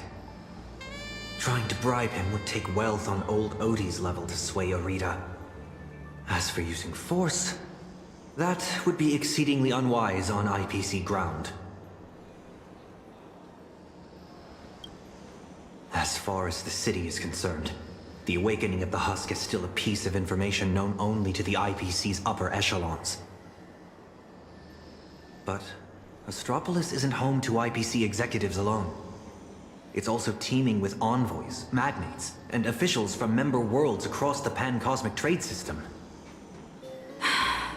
Exactly. The crisis Plane Arcadia is facing right now is going to seriously shake their confidence in the IPC. What's that old saying? When one limb suffers, the whole body feels the pain. So, once we release this information to the public, the IPC's stock price is going to be thrown into turmoil. We don't necessarily have to convince Arita. We can use information the way Fullwish did. Once you start learning from the enemy, it's hard to stop, isn't it? So, we leak this to the press and turn this little internal scheme into an external risk that the IPC has no choice but to deal with.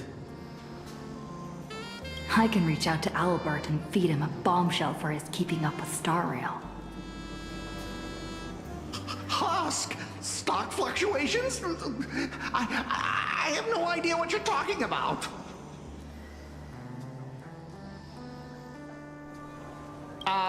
I think I'll pass. I just got a new lease on life, and I'd like to enjoy it for a few more days.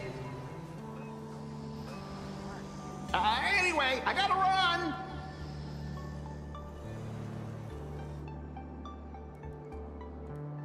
Now then, let's have Kenneth show a little respect.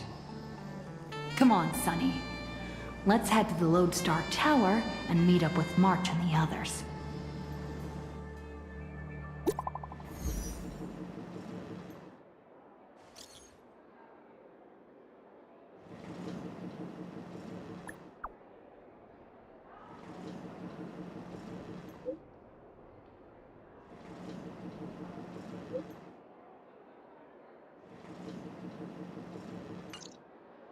March 7th, disturbing the peace?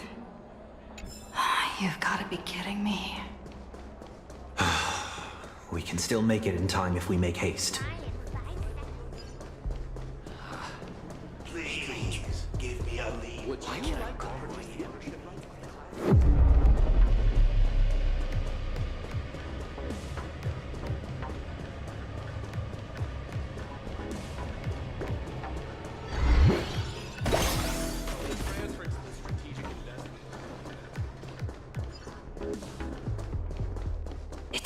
One thing after another. Is Kenneth creating obstructions for us? No way. He left us a hint. So, the Marketing Development Department is behind this?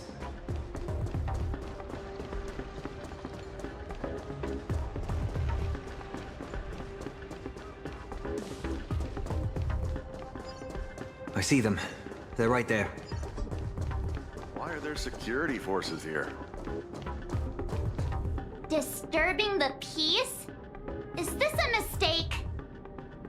We're guests invited by Madam Jade of the Strategic Investment Department. Is this really how Astropolis treats its guests? Your entry permits are verified and valid. However, the laws of Astropolis are jointly upheld by the 7 major departments. No exemptions are granted based on the invitation of a single senior executive. Our system detects a dangerous wanted fugitive hiding among your visiting party. Is this some kind of interastral joke? The Nameless of the Astral Express are heroes who've saved many worlds. This is bad. We need to go, now. Target identified. Sunday, former head of Penacony's Oak family. Currently a high-priority wanted criminal of the family. Charges include severe endangerment of cosmic order and security. Since when does the IPC hunt down wanted criminals for the family? In accordance with the Pan-Galactic Civilization's Judicial Mutual Assistance and Emergency Extradition Treaty, IPC security forces are authorized to subject dangerous fugitives to preventative detention to ensure segmentum stability and fulfill treaty obligations. It appears explaining myself is entirely pointless now. Excuse me, I am not equipped with a dreaming module. You have selected the most unwise course of action. Violent obstruction of the law. Warning, disarm immediately. Non-compliance will prevent us from guaranteeing your right to life. That's the stuff. Clashing with the local authorities every 3 stops of the way. How familiar. Target threat level, unable to assess. Requesting lighthouse support. Requesting lighthouse support. Lighthouse, copy. Request received.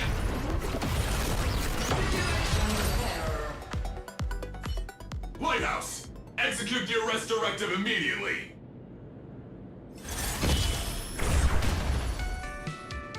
Zip it, tin can. You're making my brain hurt. Huh? What's going on? Why is he taking down his own people? All right, stand down. I'm not here to cause trouble. Here, this is a special access pass. Its clearance is a few grades higher than that outdated arrest warrant of yours. I'm taking them with me. Objections? Clearance confirmed. Hilarious. Clearance confirmed. One word of objection out of you, I'll be pounding you into scrap and shipping you back to security in a box. Right, you lot. Write your own incident reports. Make it airtight and keep my name out of it, hear me? Well, don't just stand there. Do you really want to waste eternity dealing with these by-the-book blockheads? Allow me to introduce myself. I am Lighthouse, Astropolis' honorary security officer. I am the light that pierces the darkness, the shield that guards against danger, the one who leaves no place to hide for the scoundrels that threaten IPC assets and the safety of Astropolis' citizens. I am the bane of evil.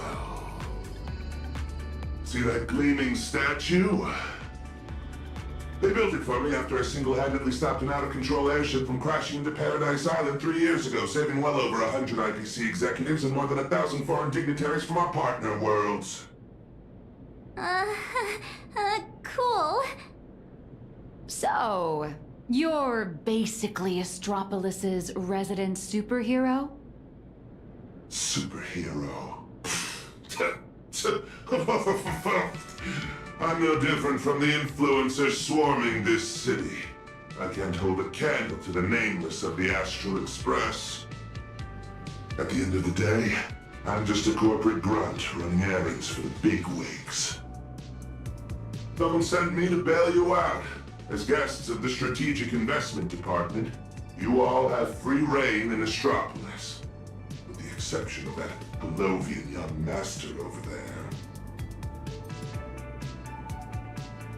The IPC is riddled with internal factions.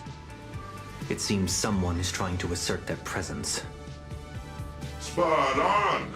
I got 2 calls at the same time. One asked me to ensure unrestricted access for the Strategic Investment Department's guests.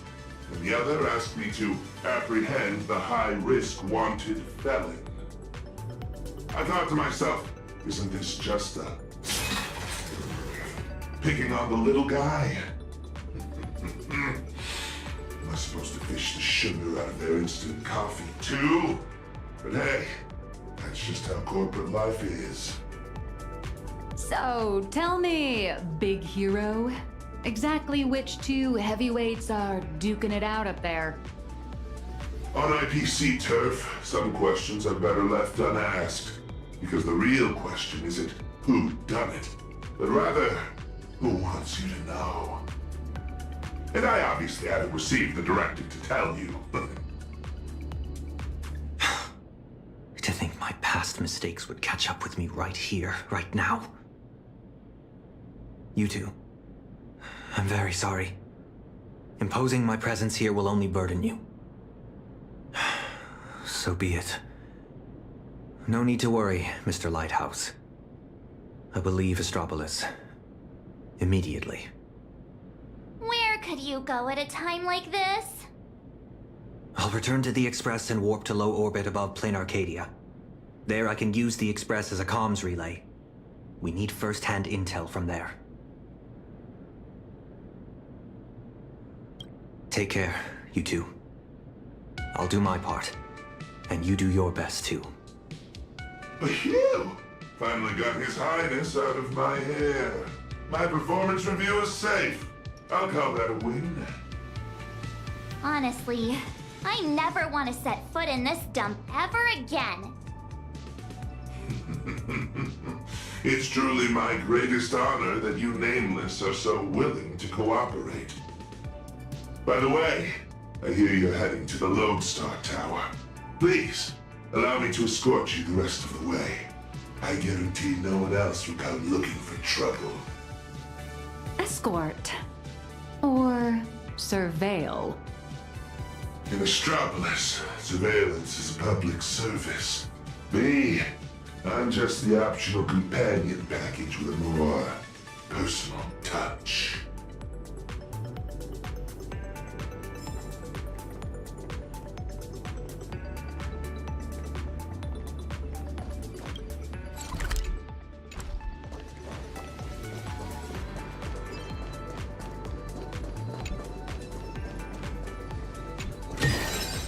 The best rewards come unannounced.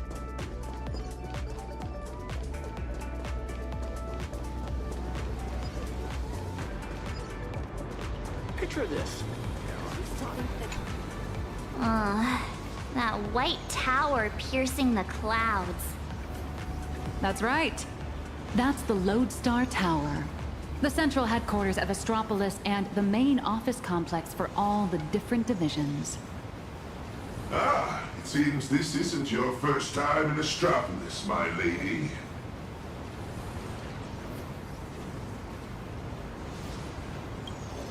You'll see for yourselves soon enough.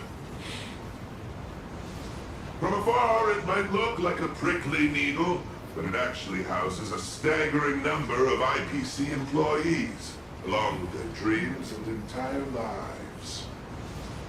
Look all the way up to the top of the tower. See? That floating island is called Cloud Peak. It's home to the richest, most powerful big shots in the IPC.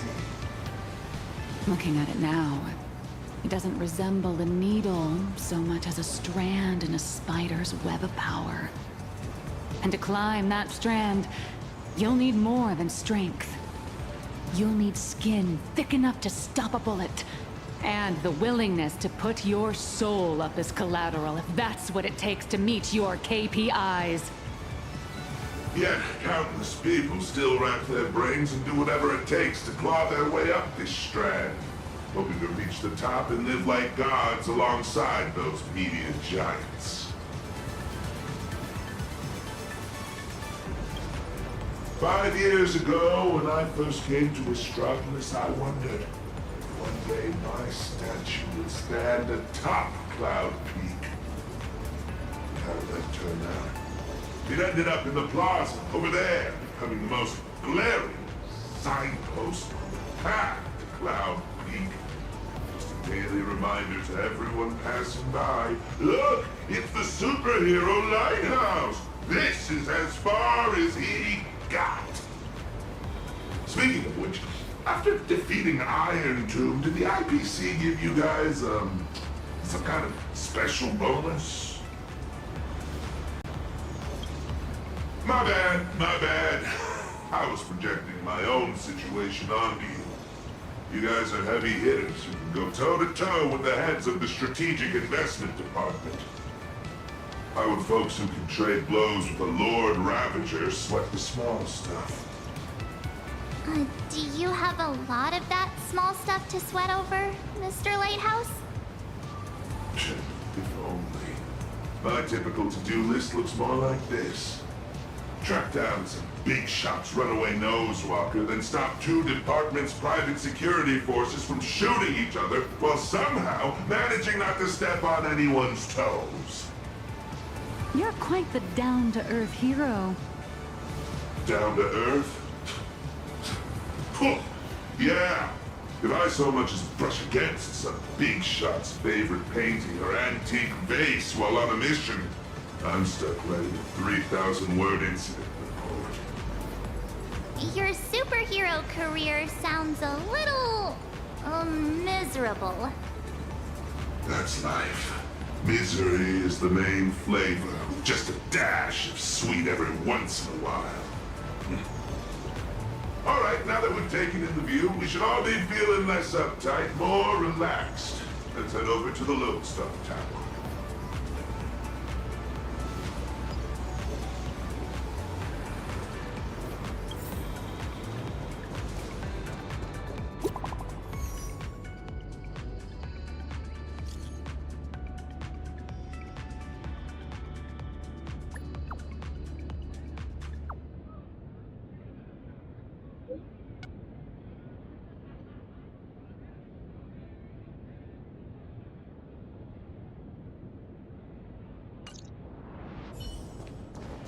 This is my first time getting up close and personal with the nameless of the Astral Express. What an honor! Want an autograph? This poster.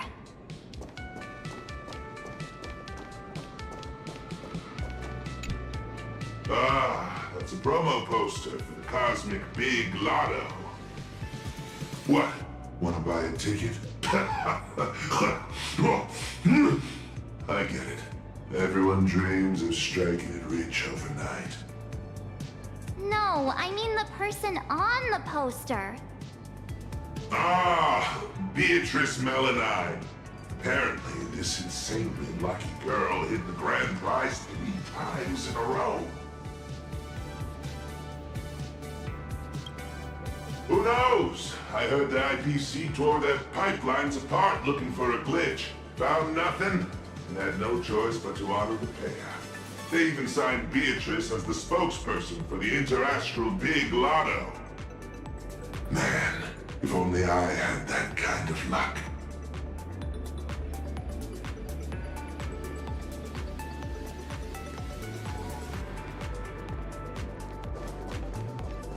Shuttle ST-968 will depart soon. Passengers headed for the Death Settlement Center. Hi there. Tickets to the Lodestar Tower. Mr. Lighthouse, are you heading up too? Are you on another important mission? Just a routine patrol. Escorting these friends here while I'm at it. Duty calls. I knew it! With you around, Lodestar Tower is in good hands. Here are your tickets! And thank you again for what you did on that sightseeing boat, for saving my child. Don't sweat it. I was just doing my job. All right, we've got the tickets. Let's move.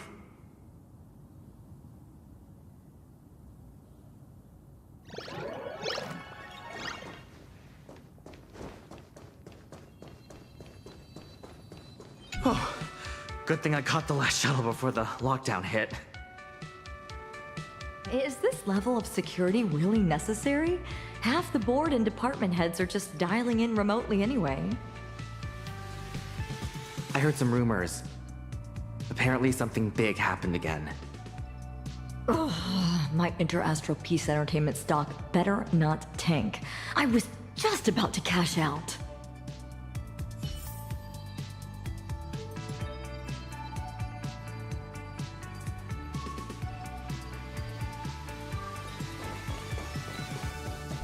I was looking into it, and apparently, back where We Imagine originated, there's an actual Fey-Kind Protection Act to safeguard our rights.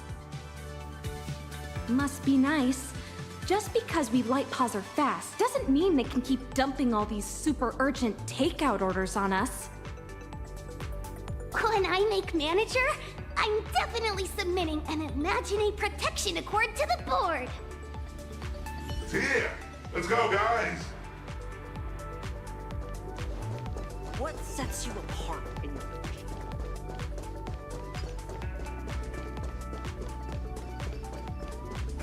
All right, everyone, grab a spot and hold on tight. This little hover saucer is gonna coast along the tow track for a bit. Skylight's open. Nice view, eh? Even the most spectacular views get old when you have to stare at them every single day.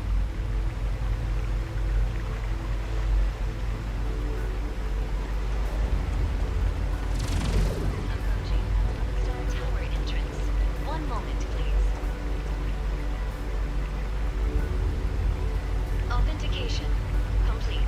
Lodestar Tower.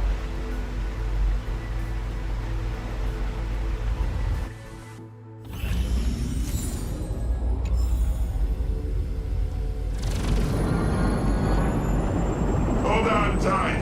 Once we're through this tunnel, we'll be there. Is Mr. Lighthouse really escorting us all the way inside? Sorry, but I'm the one with special clearance. I've got to deliver you VIPs safely to your destination. My mission isn't complete until then. I'm usually just flying around up there, so this is my first time riding an everyday commuter shuttle. If you folks aren't in a chatty mood, I can stop talking. Oh, it looks like a needle from the outside.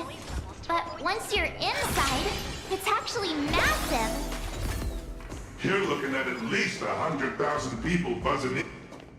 Non-employee detected in the work zone. Please cease movement and submit to scanning. Identity confirmed. Security officer, Lighthouse. Invited guests, nameless, March 7th, and unidentified unemployed individual. Who are you calling unemployed? I'm an independent comic artist currently dodging deadlines.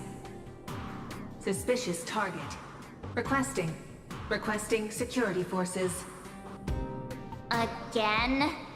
Is there seriously no end to the IPC's red tape? Special access permit. Authorization code 54266. Authorization. Confirmed. Welcome to Lodestar Tower. Please abide by the IPC Code of Conduct. All right, my mission ends here. What was it you guys were planning to do next? Madam Jade said she set up an office for us.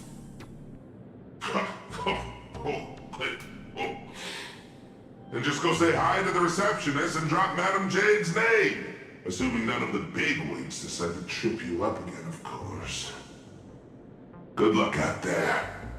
I've got a patrol to get back to. See ya, Mr. Lighthouse.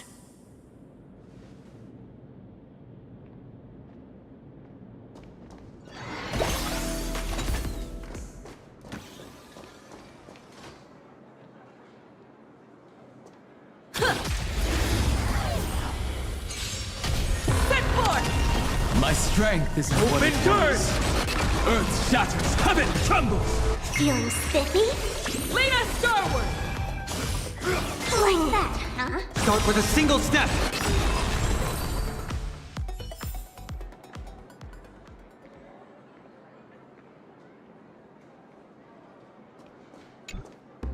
For malfunction reports, please proceed to Zone D. For visitor pre-registration, please submit the online form and expect a processing time of at least 3 business days. For lost items, please contact security at extension 114. Hi there! We are guests of Madame Jade from the Strategic Investment Department. She said an office was reserved for us. Understood. One moment, please. Guests of Madame Jade... Ah, here it is. Zone G892, temporary office. Access code... According to the system, access to that office was temporarily locked by the Marketing Development Department for emergency debugging just moments ago. Lifting the lock requires authorization from a department head or higher. I'm afraid coordinating this might take some time.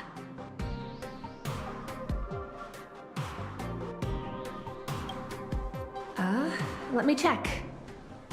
24 system hours. 24 system hours? We don't even have 4 hours left! That's the IPC for you. A textbook example of petty office politics. But this is just ridiculous! A petty turf war over an office is going to indirectly destroy the future of an entire world! Looks like we'll just have to ask Jade to assign us another. We're out of time. We went through a lot to get here, and I'm not letting them stop us now. Let's try this instead.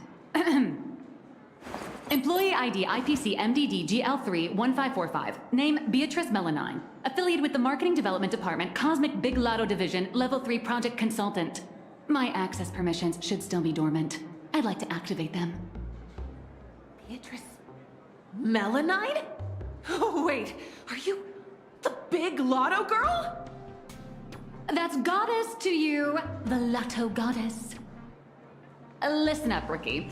Citing Article 7 of the Emergency Internal Resource Allocation Regulations, during periods of cross-departmental collaboration, employees of Level 3 or higher from the originating department may apply to elevate their temporary venue coordination priority to the maximum. Now, type it in and give it another try. Clause verified. Temporary system authorization granted. Force unlocking access to Office B703. Please wait. All set. Here is your temporary access pass, valid for 24 system hours.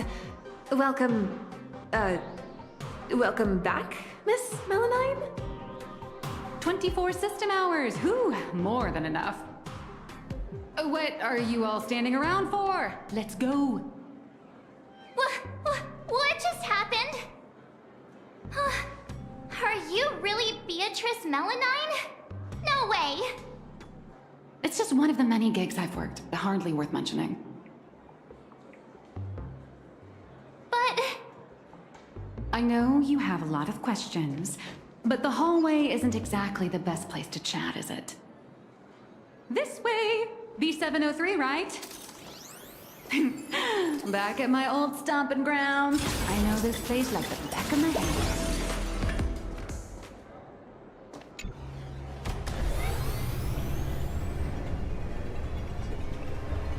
This elevator's taking forever!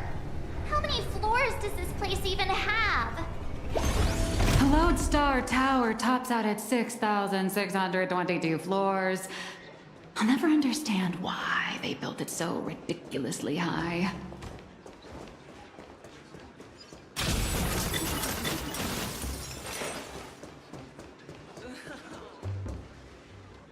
B703! This should be it! Oh, come on! It's literally just a sad little storage closet.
Yesterday's dreams can become starlight that illuminates the road ahead.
Yesterday's dreams can become starlight that illuminates the road ahead.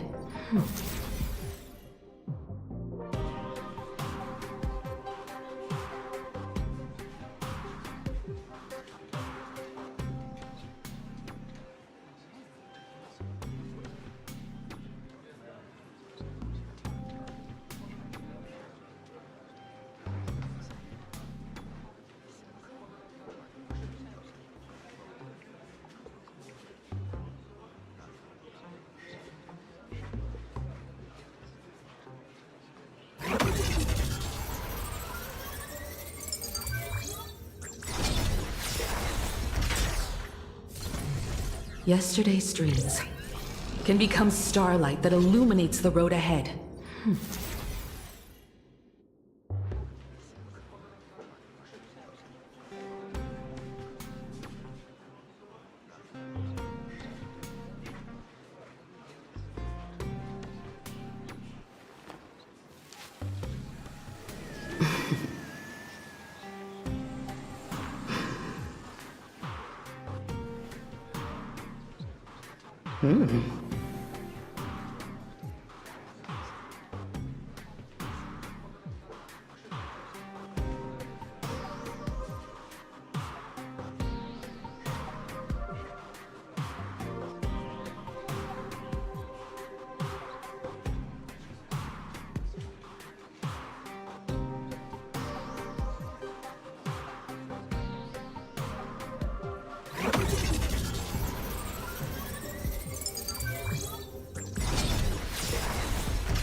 Yesterday's dreams can become starlight that illuminates the road ahead.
Finally, a place to catch our breath.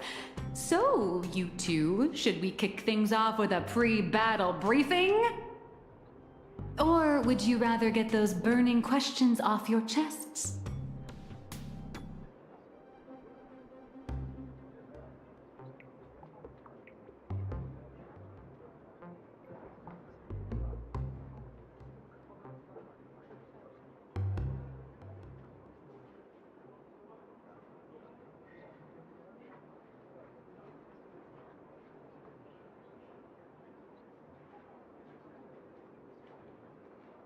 Before we begin, I have a question. From the day we met, your identity has changed constantly. President of Robocom, an employee at Perlux, a deadline-dodging comic artist, and now you're the IPC's Lotto Goddess? So, Miss Nihilux, who are you really? Before I answer that, I need to ask you two one thing. You're willing to trust me, right? You seem like a good person, I guess. But if you don't give us some straight answers, she and I are gonna have a hard time trusting someone who's always keeping secrets.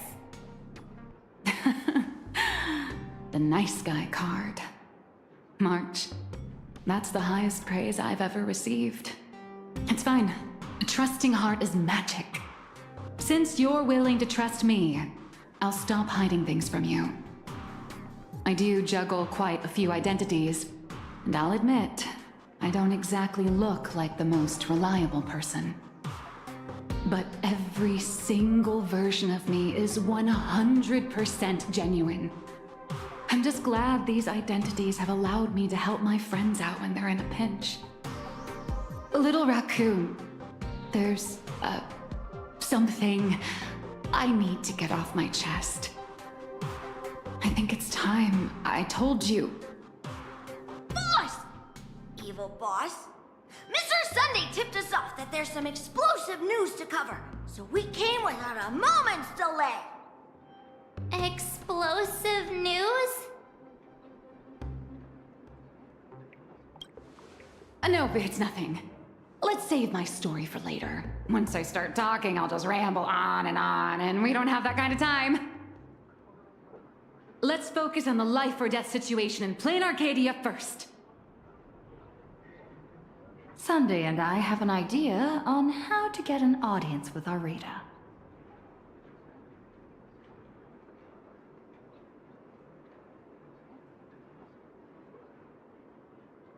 Uh-huh.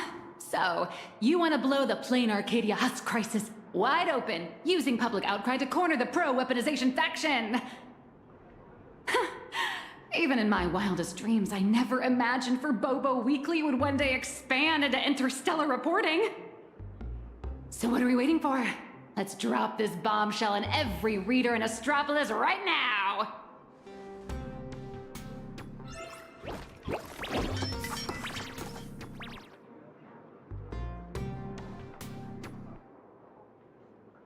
This is the exclusive of all exclusives! The bombshell of all bombshells! Beep boop! Are we really gonna publish something like, IPC higher-ups want to turn a planet into a weapon? What if Furbos get stuffed into a courier box tomorrow and tossed into a black hole? Listen up, little dummies! If we don't hurry and get this massive scoop out, our newsroom in Plain Arcadia is gonna get eaten by monsters and dumped into a black hole anyway. Remember the journalism principles I taught you? Don't write the news like some bone-dry fact-finding report. The headline has to be sensational and intimately connected to our readers' everyday lives. Shocking! Secret meeting of IPC execs. Save the planet or turn it into the ultimate weapon. Like this? Exactly. But the point isn't to expose the conspiracy. It's to shove the danger right in our readers' faces. They need to know that after Plain Arcadia falls, the world they live in will face the exact same threat. Subtitle: Exclusive Insider Report. Astral Express tells all. A greater shadow looms over Astropolis.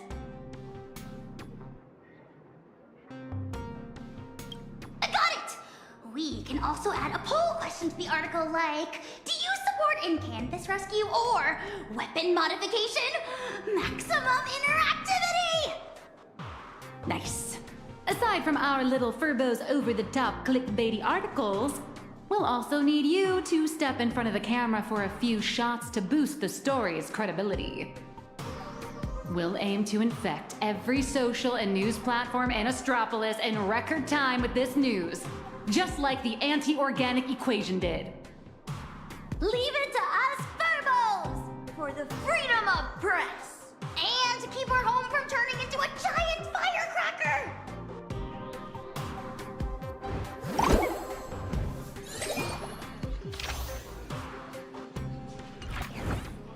The news is out! The Furbos blew their entire marketing budget buying up prime ad space and sponsored trends across all platforms. Now, all we have to do is wait for it to gain traction.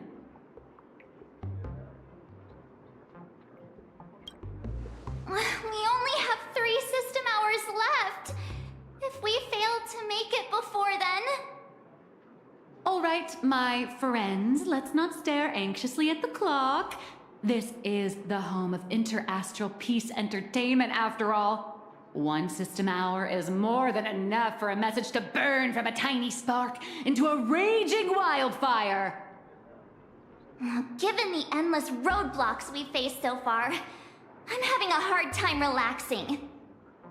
Do you think the IPC's PR risk department will immediately take action and silence us? Miss March, please don't say another word, because I think you just jinxed us.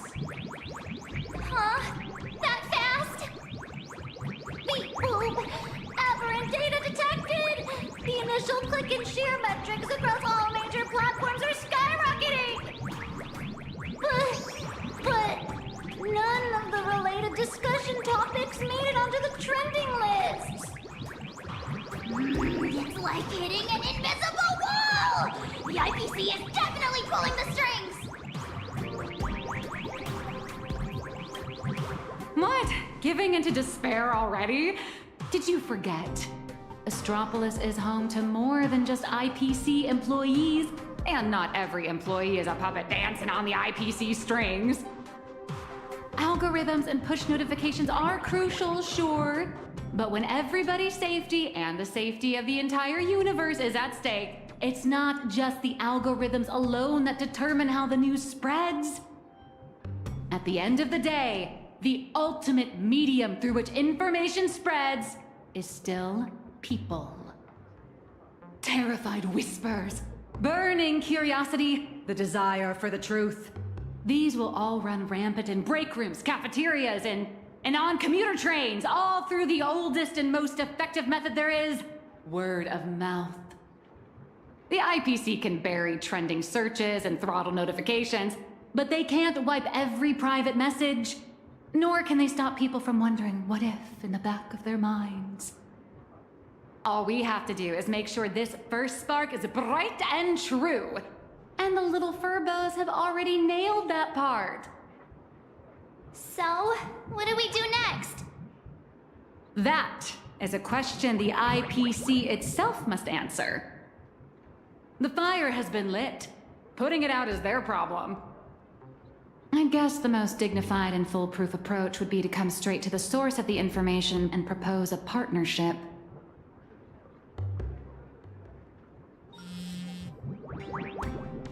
See? What did I tell you? Esteemed Trailblazer, Miss March 7. Hello there, it's me, your old pal, Albert.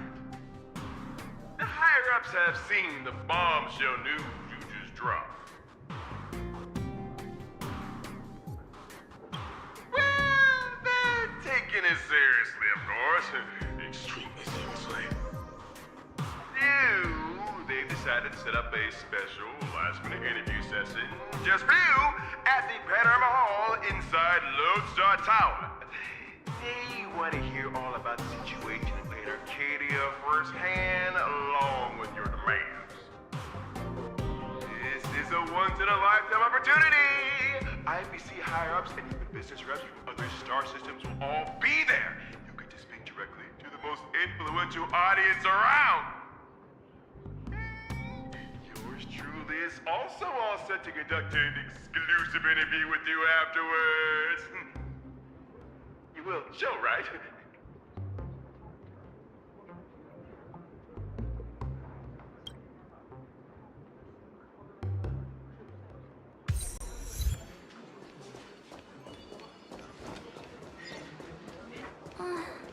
Leaving already? No time to waste. I need to move now. Good luck.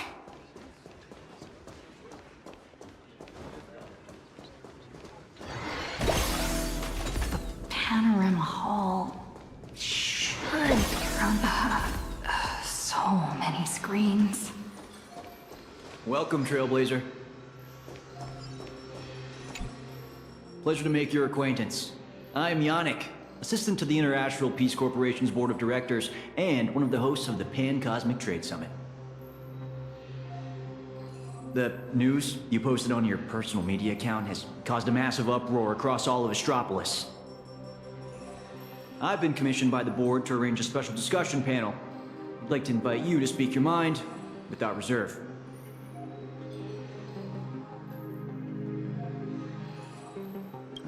A few IPC executives, along with trade ambassadors who traveled here from other star systems.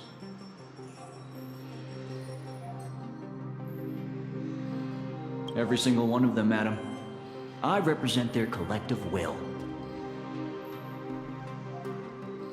I have to speak to all these people at once? There's no need to be nervous. Most of them are only here to listen. Everyone's closely following developments in Plain Arcadia and the Veracity Husk. Your testimony will help them understand, and it will factor into any potential re-evaluation of the board's position. If you are ready, please, follow me to the central platform.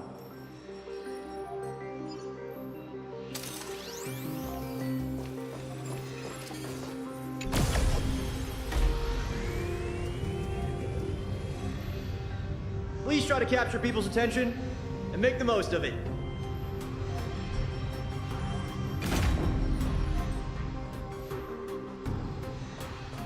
Today's meeting agenda is... Everyone, please quiet down. A messenger from Plain Arcadia, nameless of the Astral Express, is here. At present, aside from Zazad and Diamond, who are absent due to scheduling conflicts and other unforeseen circumstances, the heads of all 7 IPC departments have remotely connected to the Pan-Cosmic Trade Summit venue. According to the pre-meeting briefing, our agenda today is an inquiry and statement of position regarding the Plain Arcadia Husk crisis. Don't panic. Seize this chance to get your demands across to these IPC executives. I am sure you have all seen the news regarding the situation. I swear on the honor of the Astral Express that everything I say is the truth. I am here to deliver a plea on behalf of everyone still fighting in Plain Arcadia at this very moment. I seek to invoke the power of the preservation to canvass Plain Arcadia once more, buying us more time against the Husk's breakthrough. I hope The executives, holding voting rights, will consider the future of Plain Arcadia, as well as the worlds of all the envoys present here today. This is true.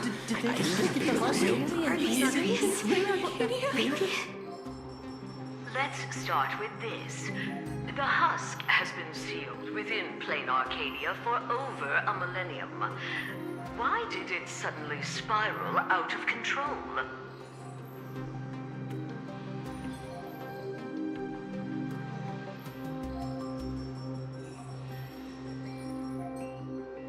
The Phantasmoon Games held in Plain Arcadia are in fact a ceremony designed by the Eon of Elation to suppress the husk. Unfortunately, despite our best efforts to stop him, Lord Ravager Asat Pramod managed to disrupt the ceremony. I understand you're anxious, but I think you're being alarmist. You're telling me that in 12 hours, the constellation Star Zone, where Plain Arcadia is located, will be wiped out? Do you have any proof to back up your claim? I am not an expert on Leviathans. My conclusion is based on the calculations of Madame Pearl from the Strategic Investment Department. As the administrator of Plain Arcadia, her conclusion should be reliable. Unfortunately, neither of you are experts. Let me be clear. The veracity has been dead for a very, very long time. By your own account, Plain Arcadia is nothing more than one fragment of its corpse. The Technology Department's assessment has concluded that the IPC's cutting-edge technology is more than capable of controlling the activities of these eonic remains. Perhaps even turning them into our most powerful weapon. As for the people there, they're collateral damage. You can't do business without taking any loss.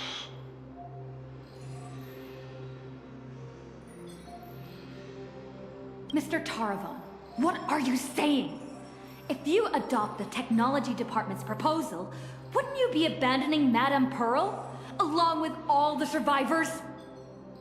Isn't Plain Arcadia part of the IPC's trade network? What happened to the spirit of preservation the IPC preaches? You've just told every trade ambassador in this room that the IPC's protections and treaties are worthless the moment disaster strikes.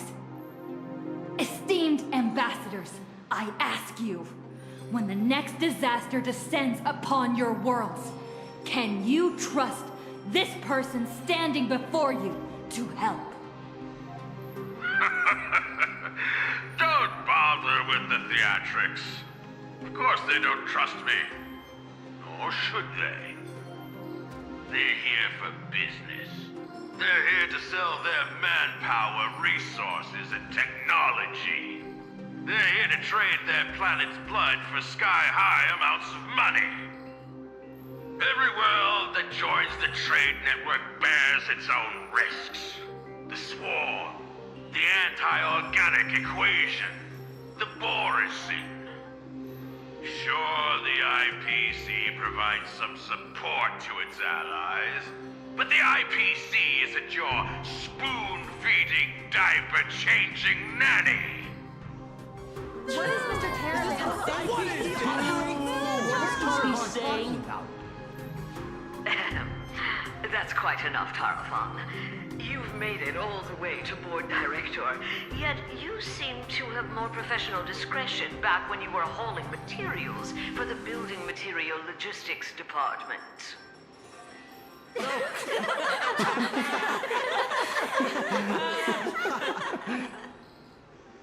Feeling amused? Oh, you lot are pathetic. Weaponizing the husk is the most effective, technologically sound solution to the crisis right now, bar none. Representative of the Astral Express, you should be well aware that the Strategic Investment Department's proposal has one fatal flaw. And canvassing Plain Arcadia merely hits the pause button on the crisis. It doesn't end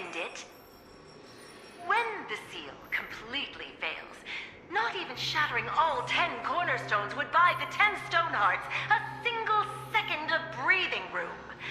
How do the Strategic Investment Department and the Express plan to respond when that happens?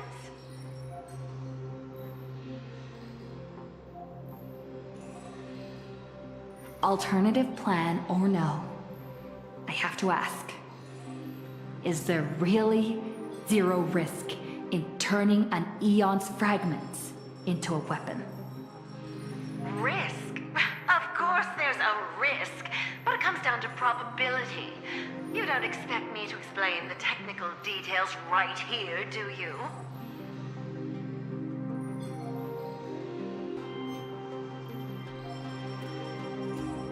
Yes, it comes down to probability. You may think that a chance buried several decimal places deep is effectively zero. But have you ever faced an enemy that can truly manipulate probability? I have. Lord Ravager Asat Pramod. He can make guaranteed hits miss their mark and turn a 1 in a million disaster into an absolute certainty. You think the risks are under control, but against him, or another higher being like him, that's nothing but an ignorant delusion. You certainly can turn a blind eye to the odds and hit that weaponized button. But when that probability turns around and devours you, will you be ready for it?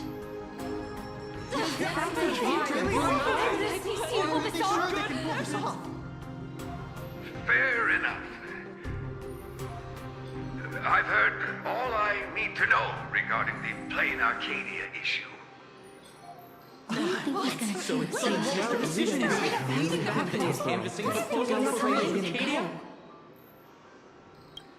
I support the in-canvas plan, and that's that.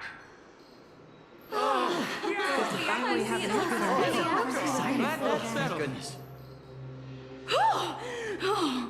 Too bad Zazad and Diamond didn't show up. That was exhilarating.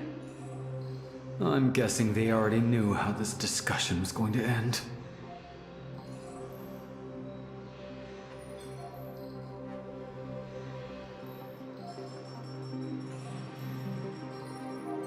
Congratulations on getting your wish, Miss Trailblazer. The discussion was quite lengthy. Let's take a break. We actually convinced Mr. Arita? I thought it'd take a lot more work. I understand. In certain moments, a matter of life and death can carry the exact same weight as a speck of dust. Until the dust settles, people are bound to feel a lingering sense of unease. But the truth is, you've been fighting for the right cause, and you've succeeded in moving it forward.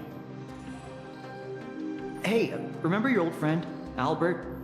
He's been following the summit from start to finish. Perhaps during the break, you could head over to the Keeping Up with Star Rail studio and update the audience on the results of the discussion.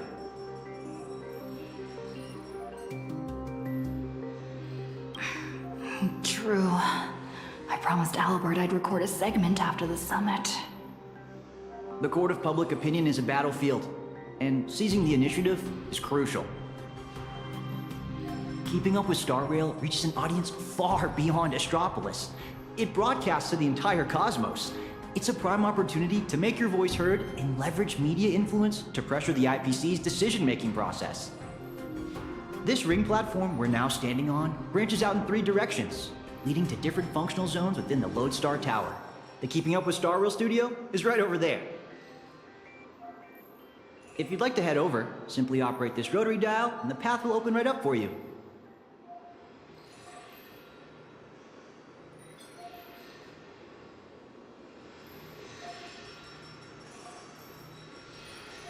They might need to be careful about the optics because of Pearl, from what I heard.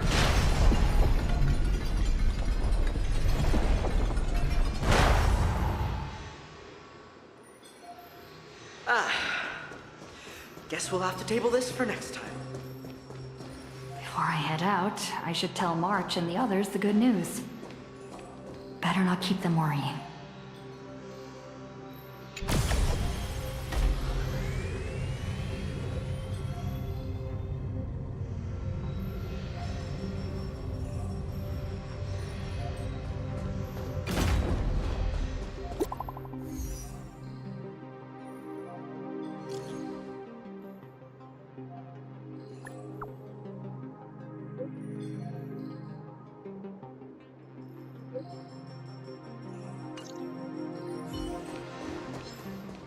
Finally, I can take a breather. Next up, Albert's interview. Here we are. Let's see. Seems like there's nobody around. Are you the Trailblazer? Hi! Looks like the summit talks have wrapped up. Here for the Keeping Up with Star Rail interview? Oh, right. The host should be here soon. Tell you what, why don't you take a seat in the studio before the interview starts? See that control panel over there? Just give it a press, and the studio will automatically rise up.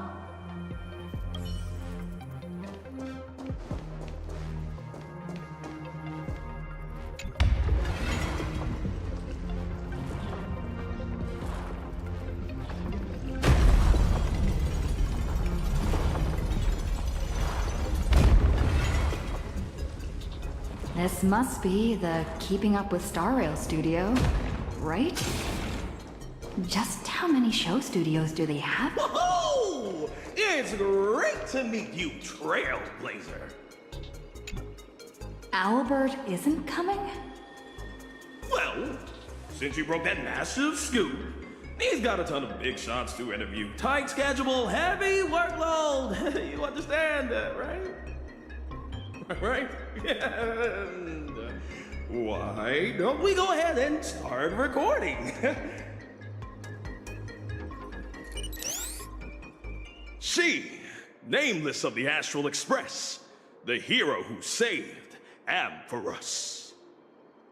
Huh? And now, for the crisis is written, plain Arcadia. She braved Astropolis, delivering an impassioned speech at a star-studded pan-cosmic trade summit. How will her voice influence the direction of this summit? What destiny awaits plain Arcadia? Dear audience, please welcome today's guest on Keep Up with Star Rail. First question. Just what kind of impact did the Veracity's husk make on plain Arcadia? I heard the Strategic Investment Department did massive reconstruction work there. Does that mean all their investments went right down the drain?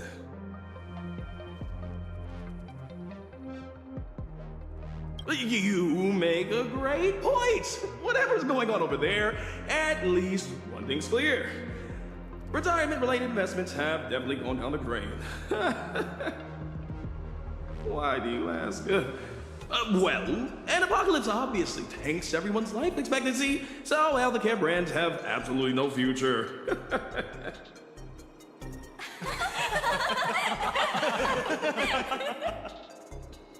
Seriously? What are you doing? You need to take this seriously. In my hosting experience, a whole show without a single laugh is a complete train wreck.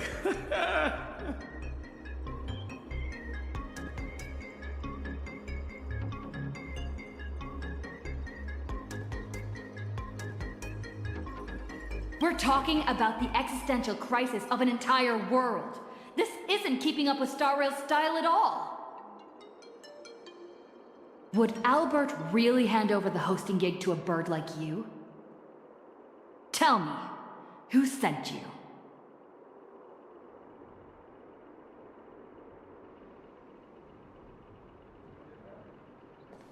Miss Nihilux! Good news! She just sent us a message! Old Mr. Arita has been won over! He's going to vote for Canvas! Isn't this all a little too easy?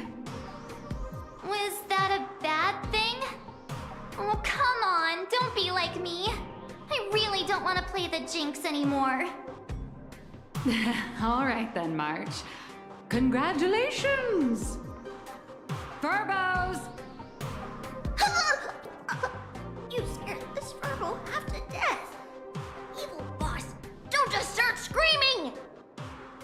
My little Dumbos! Get online right now and pull the search volume for the keywords Summit, Astral Express, and Plain Arcadia. Huh? Well, what for? In my experience working at the IPC, you can never be too careful. They invited Little Raccoon to present her case at the summit. Even if they don't publicly announce the voting results, they can't stop curious outsiders from driving up the search volume for related info. Beep boop! These keywords are showing absolutely zero search fluctuations! The search volume is so low it's sad. Oh, I've got a bad feeling about this. Right, let me check the scheduled meetings for today. Look at this! Today's reservation record for the Panorama Hall says, closed all day for internal equipment maintenance. What do you mean, closed all day? Isn't she supposed to have an interview there? Ah, I see. You've got some nerve, Oswaldo, to pull such cheap stunts before a magician. Magic? Yeah, an elaborate high-budget display of commercial magic. Its goal isn't to solve the problem, but to buy time. Using a highly convincing executive debate to stall our protagonist, tricking her into thinking hope is just around the corner so she'll quiet down and wait for the outcome.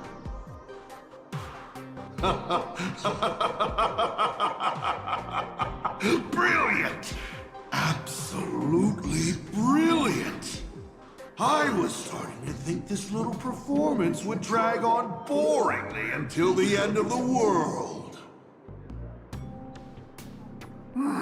You old creep. You knew? Watching smart people walk step by step into a huge glaring trap is way more fun than pure destruction. So, how much time do you have left to write a slightly less embarrassing ending for this farce? An hour? Or only the relentless countdown to detonation? I need to message her right away. Miss Nyalux, where are you going? I'm coming with you. No, March, you stay put. The marketing development department might be keeping a close eye on anyone going in or out of this room right now. I'm not part of the express crew, so I won't draw as much attention. Besides, I've got Beatrice Melanine's ID card here, so slipping in and out will be easier for me. Huh. Right. Mr. Asat Pramod. Since you enjoy being a spectator so much, why don't you step onto the stage yourself? See firsthand how this farce you indirectly started goes completely off the rails.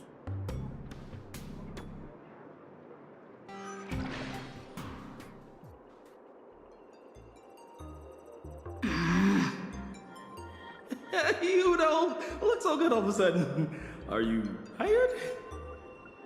You all teamed up to play me like a fool. Uh-oh! Mission's a bust! I've gotta stall her for as long as I can, or I'll end up like Mr. Albert.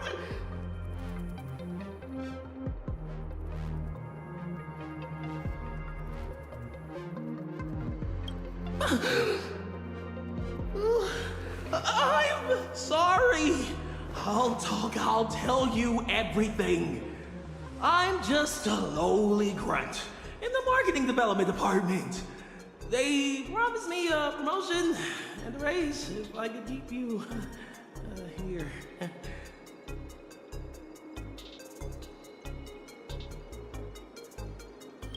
Actually, neither of us Express is going anywhere.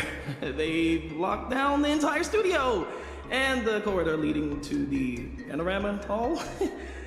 The doors won't open for anyone until the scheduled time. Fine. They went through all the trouble to set this up. I might as well grace the stage and crash the show.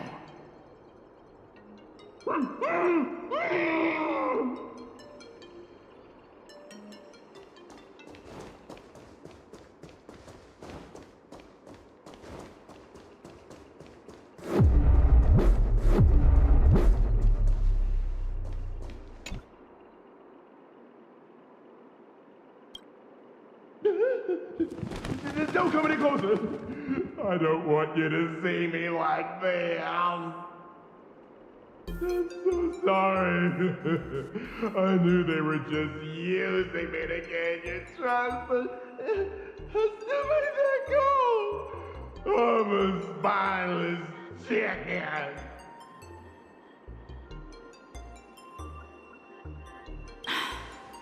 They locked the doors.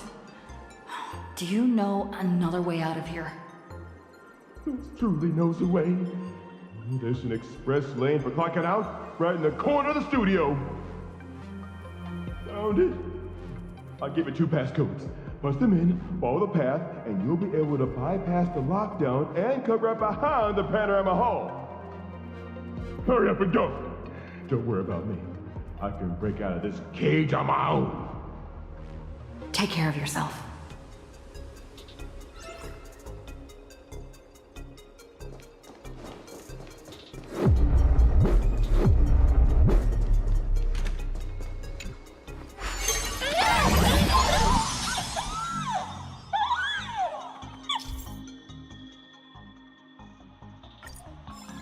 What the heck is this big donut? Gravity seems to shift around this circle. I wonder what'll happen.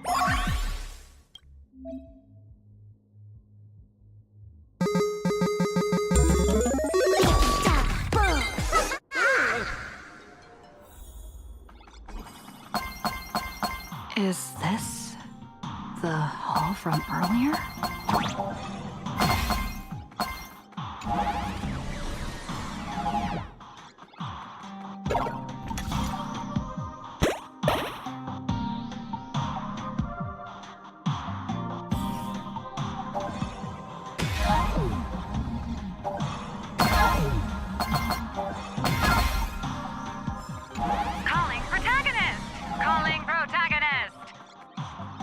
Miss Nyla?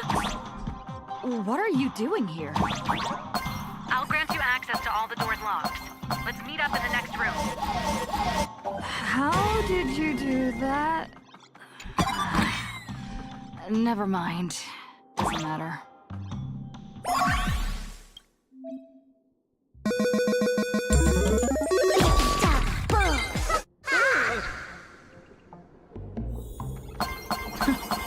The IPC security is a joke. Spot on. You really nailed that niche. Your caravan still needs to check. Wonder if the building material logistics department is going to send you a cease and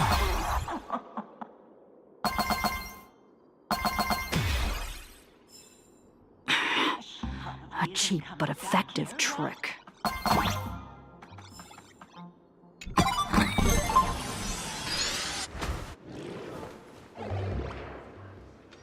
What is this place?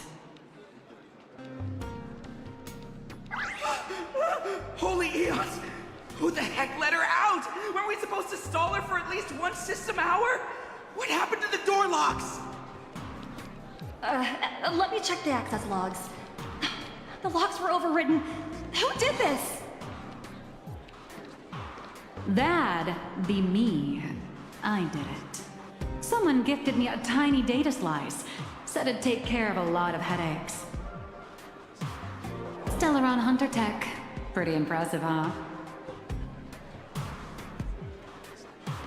Are you a Stellaron hunter? Oh, no. I'm your colleague, Beatrice Melanine. Haven't you heard of me? Melanine? Isn't that name from almost 50 years ago? Enough chit-chat! Call security, now! Are we going up against a nameless? Aren't they partners with the Strategic Investment Department? Quit yapping! You have one job. Follow orders and open fire!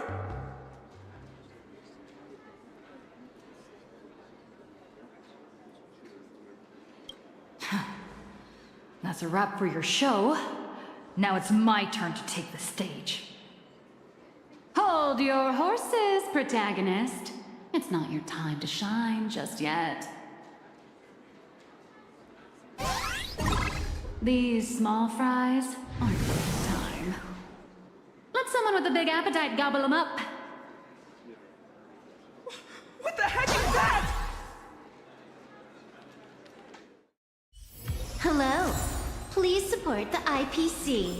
All for the Amber Lord. Out of my way! Get lost!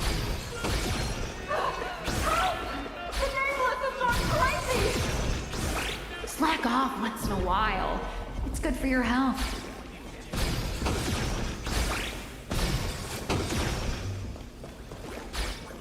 All right, that takes care of that.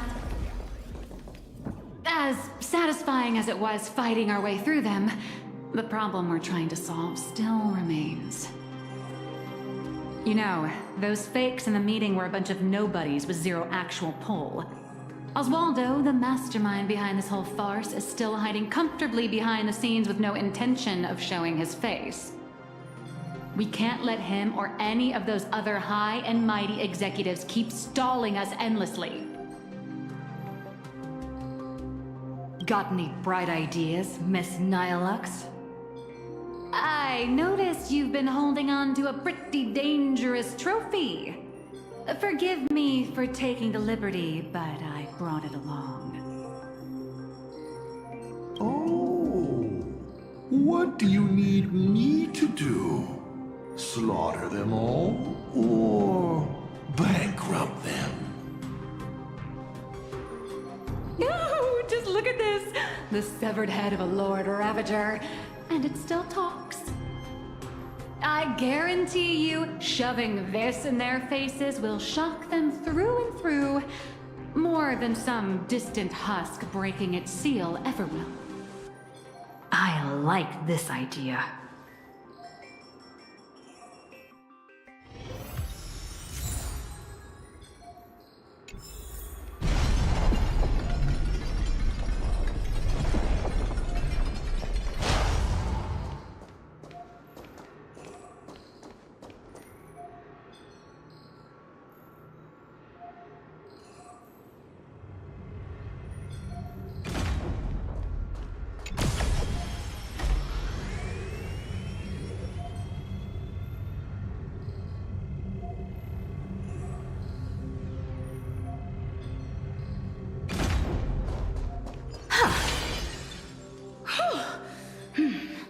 The executives all logged off early, huh?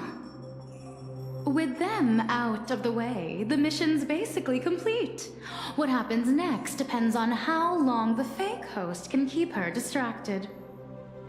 Now, off the record, don't you folks think I'd be a pretty convincing Taravan too? When it comes to being a gourmand, I could give the real Mr. Taravan a run for his money. All right, zip it. If word of this gets out, you'll be packing your bags by tomorrow morning. But Mr. Yannick promised us whatever is said during this summit won't reach a single ear outside the Panorama Hall. Oh, yeah? Are they really that confident?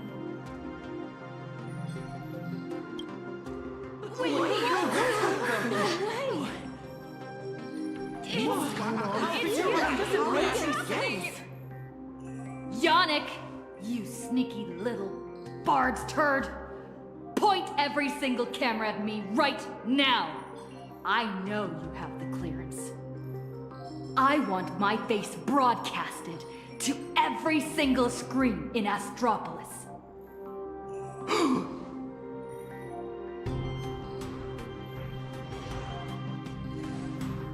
Oh, miss, please don't get so worked up. I tried to present my case calmly and peacefully, but all I got in return was mockery and humiliation.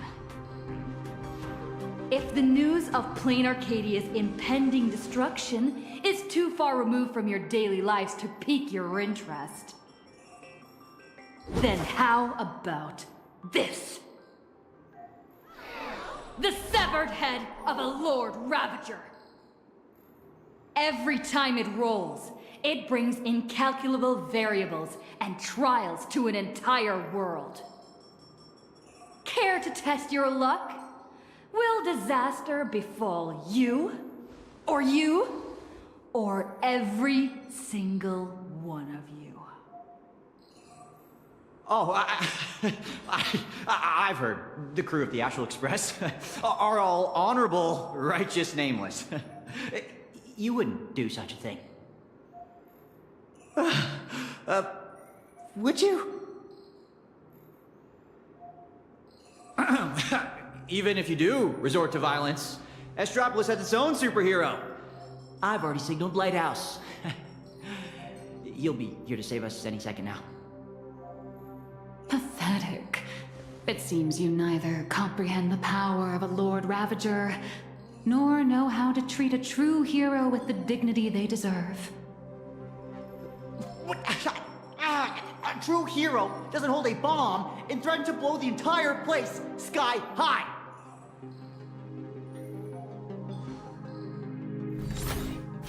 Eat it again. It's a real shame. This time I've received a top priority directive. Eliminate the threat to the venue at all costs. I know I'm no match for you, but this is my duty, and the sole reason I wear this power armor. I have to maintain the peace in Astropolis, because I am the honorary security officer, Lighthouse!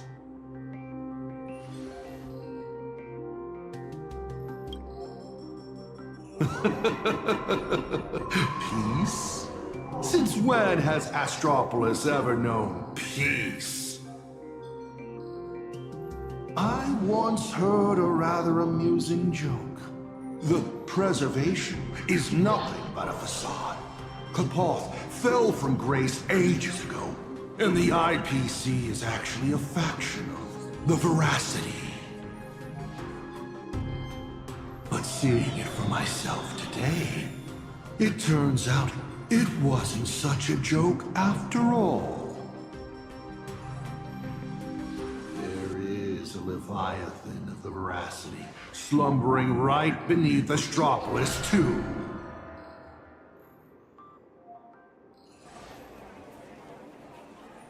What kind of nonsense is that thing spouting? Okay, it's okay. Don't panic. It is impossible for a Lord Ravager to breach Astropolis.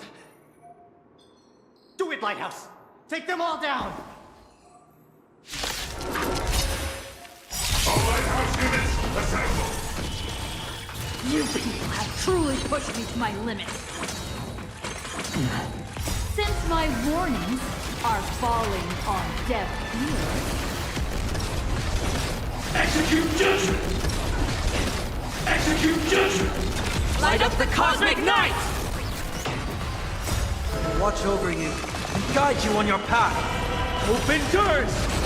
Mountains roll. Kraken rise! Lead us starward! Start with a single step. We are the Trailblaze! Execute judgment! Execute judgment! Light up the cosmic night! Are you ready to face the risks?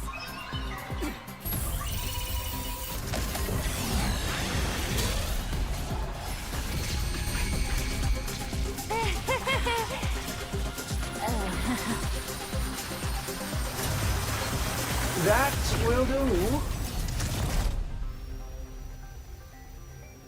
Huh? Mr. Arita wishes to speak with you two. What an absolutely spectacular show, Yannick. Mr. Kenneth? Trailblazer Madame Nilux. Or perhaps I should call you Madame Beatrice Melanine. I am here to welcome you both with the utmost respect. Please follow me to the elevator. We are heading to the Sky Call area. That is Mr. Arita's private residence. It is secure and quiet. It is there that he will decide the future of Plain Arcadia. Please allow me to solemnly clarify. I swear upon the Amber Lord, the upcoming meeting has no prearranged script. Father is already aware of the commotion here and wishes to meet with you both.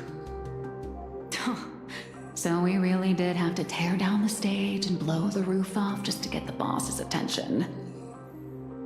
Lead the way, Mr. Butler. Please follow me.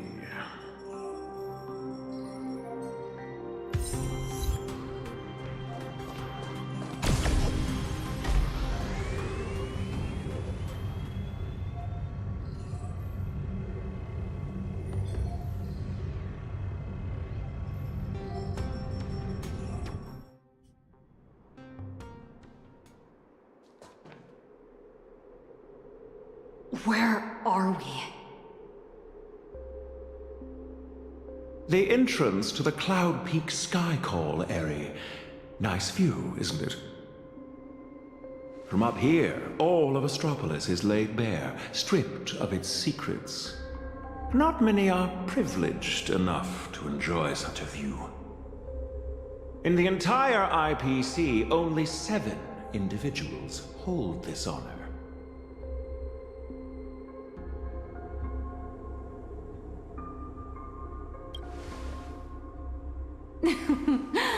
Make that 9. I'm here too, even if I am just riding your coattails. Let's not get ahead of ourselves. The guest or the main course? Most people don't know which category they fall into until the moment they reach the table. If you would both step onto the platform. Should you experience a touch of vertigo, please don't be alarmed.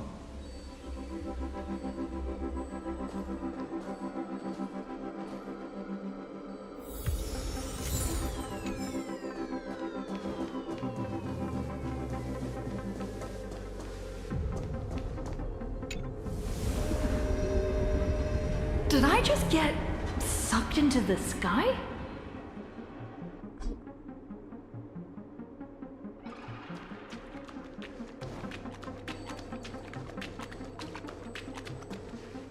We have arrived.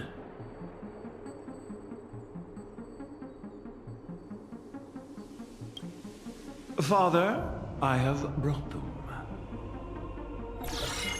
Let them approach. You are dismissed. Children need not be present for what comes next.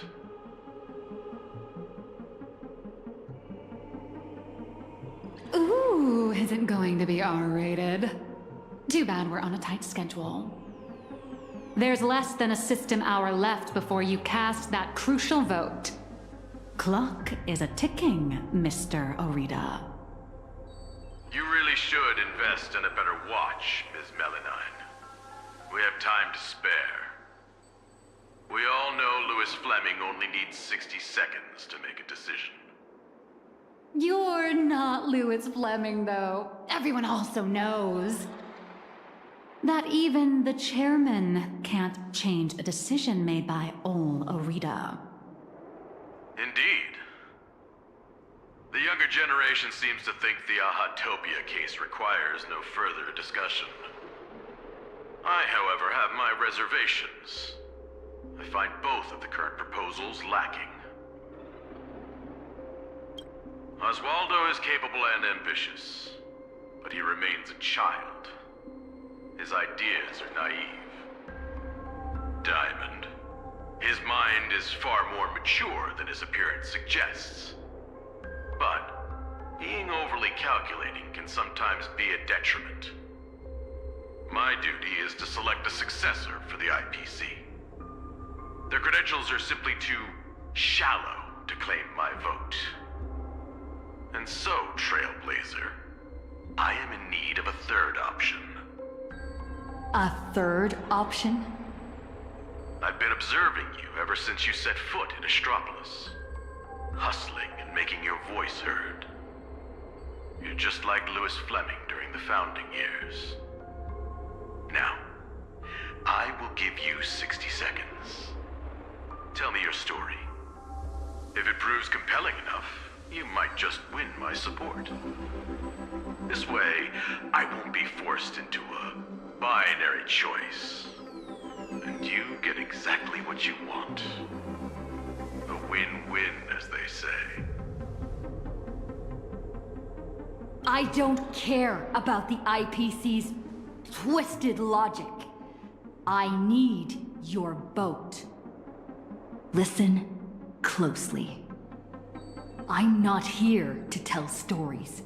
Stories are just word games, and they won't stop the imminent threat of the veracity breathing down our necks.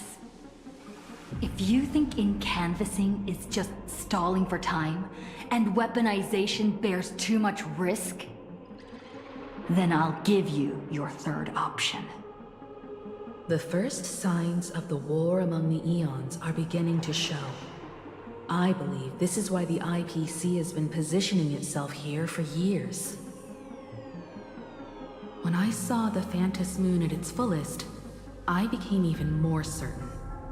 This ceremony to commune with the Eon, whether genuine or not, could be the turning point that determines the destiny of the cosmos.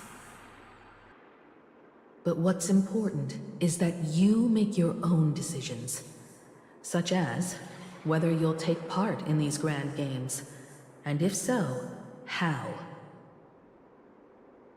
Return to whence you came. As a supplicant, I shall restart the Phantos Moon Games. I'll gather our wish power, seek an audience with Aha, and use the Elation's authority to suppress the Husk. Just as it was done countless Amber eras ago. If people could do it then, we can do it now. But for any of this to work, Plain Arcadia has to survive. And what makes you think the ever-fickle Aha will simply grant your wish? Right back at you. What makes you so certain Aha won't take my side? Fair enough. I don't make a habit of dealing with Eons, so I suppose I have no say in the matter. Then again, I'm not the one making the decision here. Louis Fleming is. 60 seconds are up. Chairman, the decision is yours.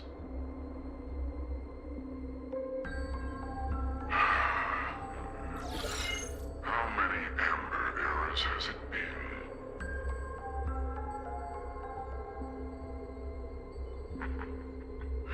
My old friend, have you returned?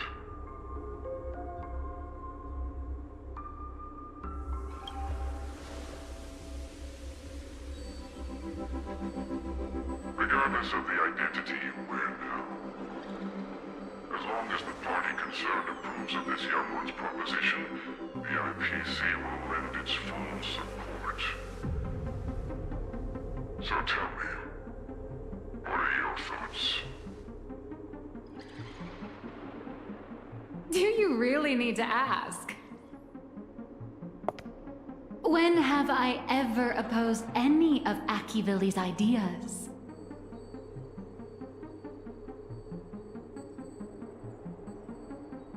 answer is approved. The writing is on the wall. It's quite obvious whose side I'm taking. In that case, as always, I wish you both the best of luck. Maria. Yes, sir. By the sacred authority bestowed upon us by the Amber Lord, the Traditional Project Department has reached a decision. We cast our vote for the Astral Express, and canvas Plane Arcadia and restart the Phantasmoon Moon games. Thus, it is settled. The will of preservation shall be made manifest. Ahatopia will be preserved.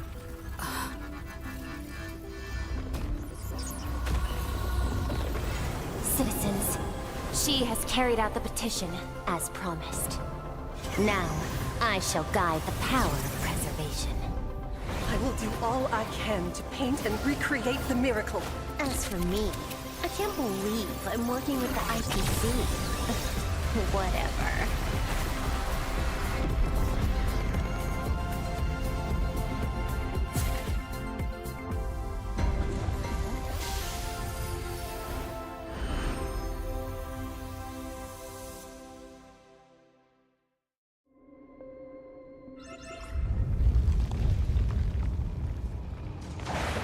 Miss Himiko! It's time to retreat. No. Perhaps we don't need to head to the tavern after all. The series of tremors have now subsided. The tentacles surging from the fissures have vanished too.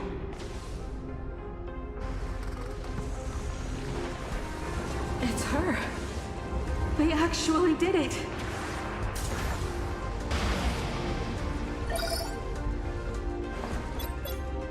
I am delighted to deliver the good news. The reenactment of the World and Canvas ritual was a success. Plane Arcadia has survived its most critical hour.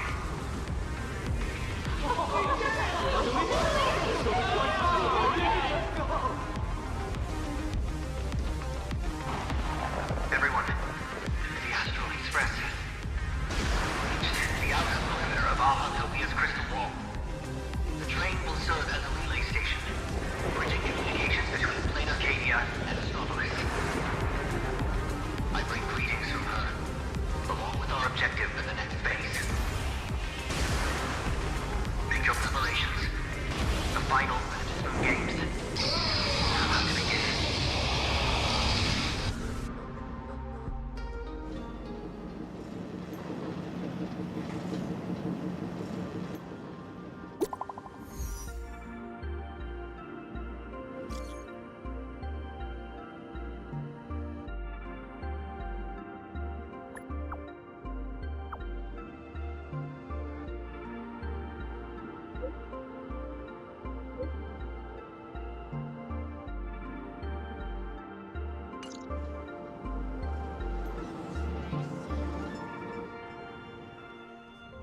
As you wished, the Amber Lord has protected Ahatopia.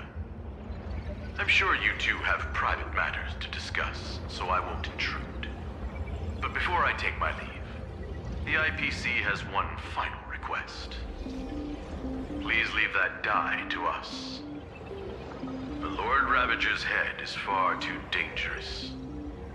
It needs to be properly contained.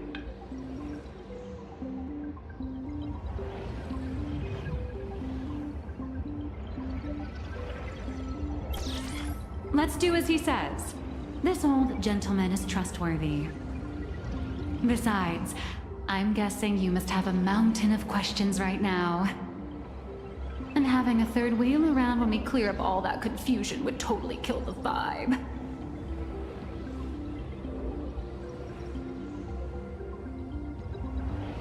Miss Trailblazer is gone. Will everything she claimed actually come to pass? She will do it. She has to. Oh. Why is the air in this room suddenly thick with conspiracy? Could it be that someone struck a little side deal under the table. Times change. The IPC may no longer be the support team of old, but we won't abide the slander of a pawn of destruction. Your accusations at Lodestar Tower certainly piqued some interest. And from none other than the subject of those rumors herself. The Leviathan of Astropolis you spoke of. She's here. What do you intend to do with the die, Miss Yabale? Oh, me. Can't you guess what I want? Hand it over to Lighthouse and send it to the Life Sciences Institute. I'll take the scalpel to it myself. Dissect this head stuffed full of conspiracy theories. And devour the knowledge of Ouroboros. Every last crumb of it.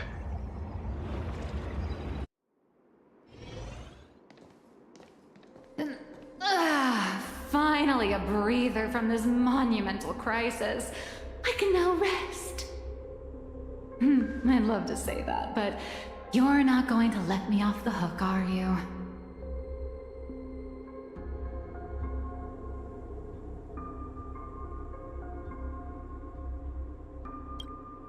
Relax. For the moment, at least.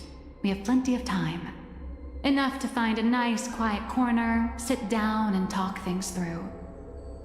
But before that, you just pulled off something massive. I'm sure you have countless messages from people waiting to congratulate you. You should probably answer your phone first.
Miss Nihilux, it all comes back to you again.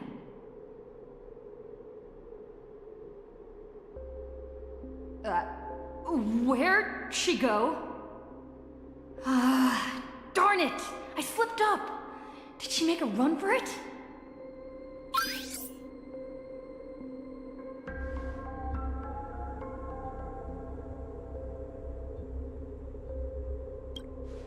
My apologies for startling you.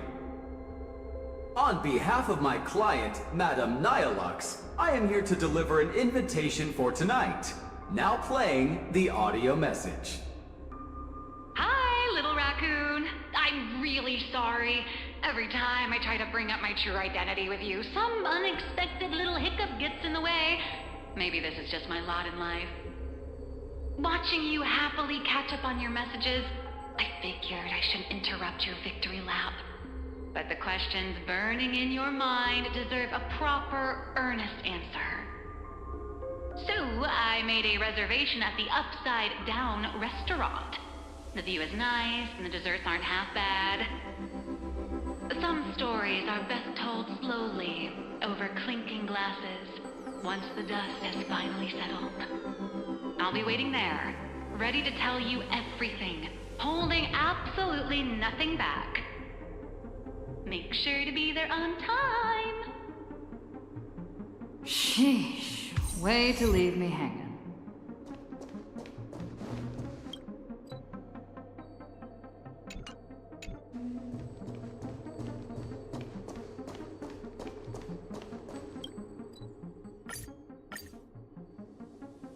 Nihilux should be right around here.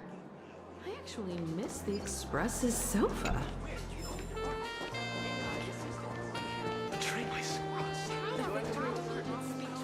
Gotta find a way to turn these tourists.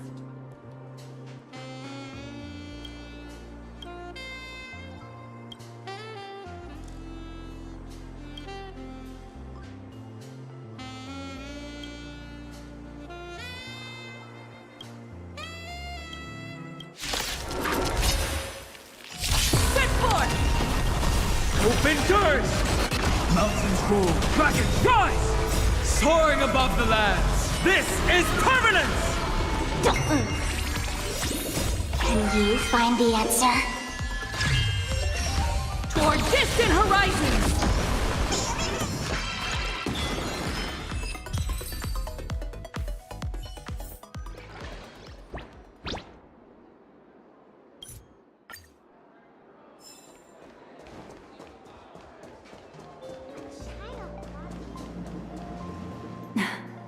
I knew you'd come.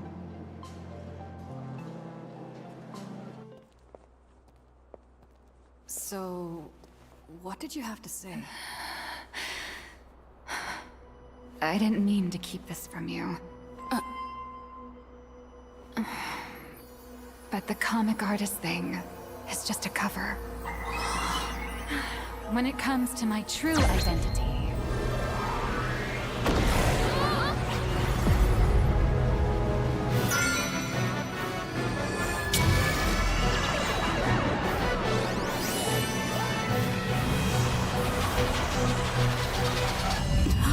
you can call me Aha.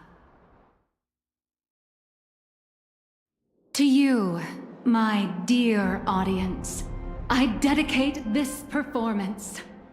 I wonder, did it bring a little more elation into your lives?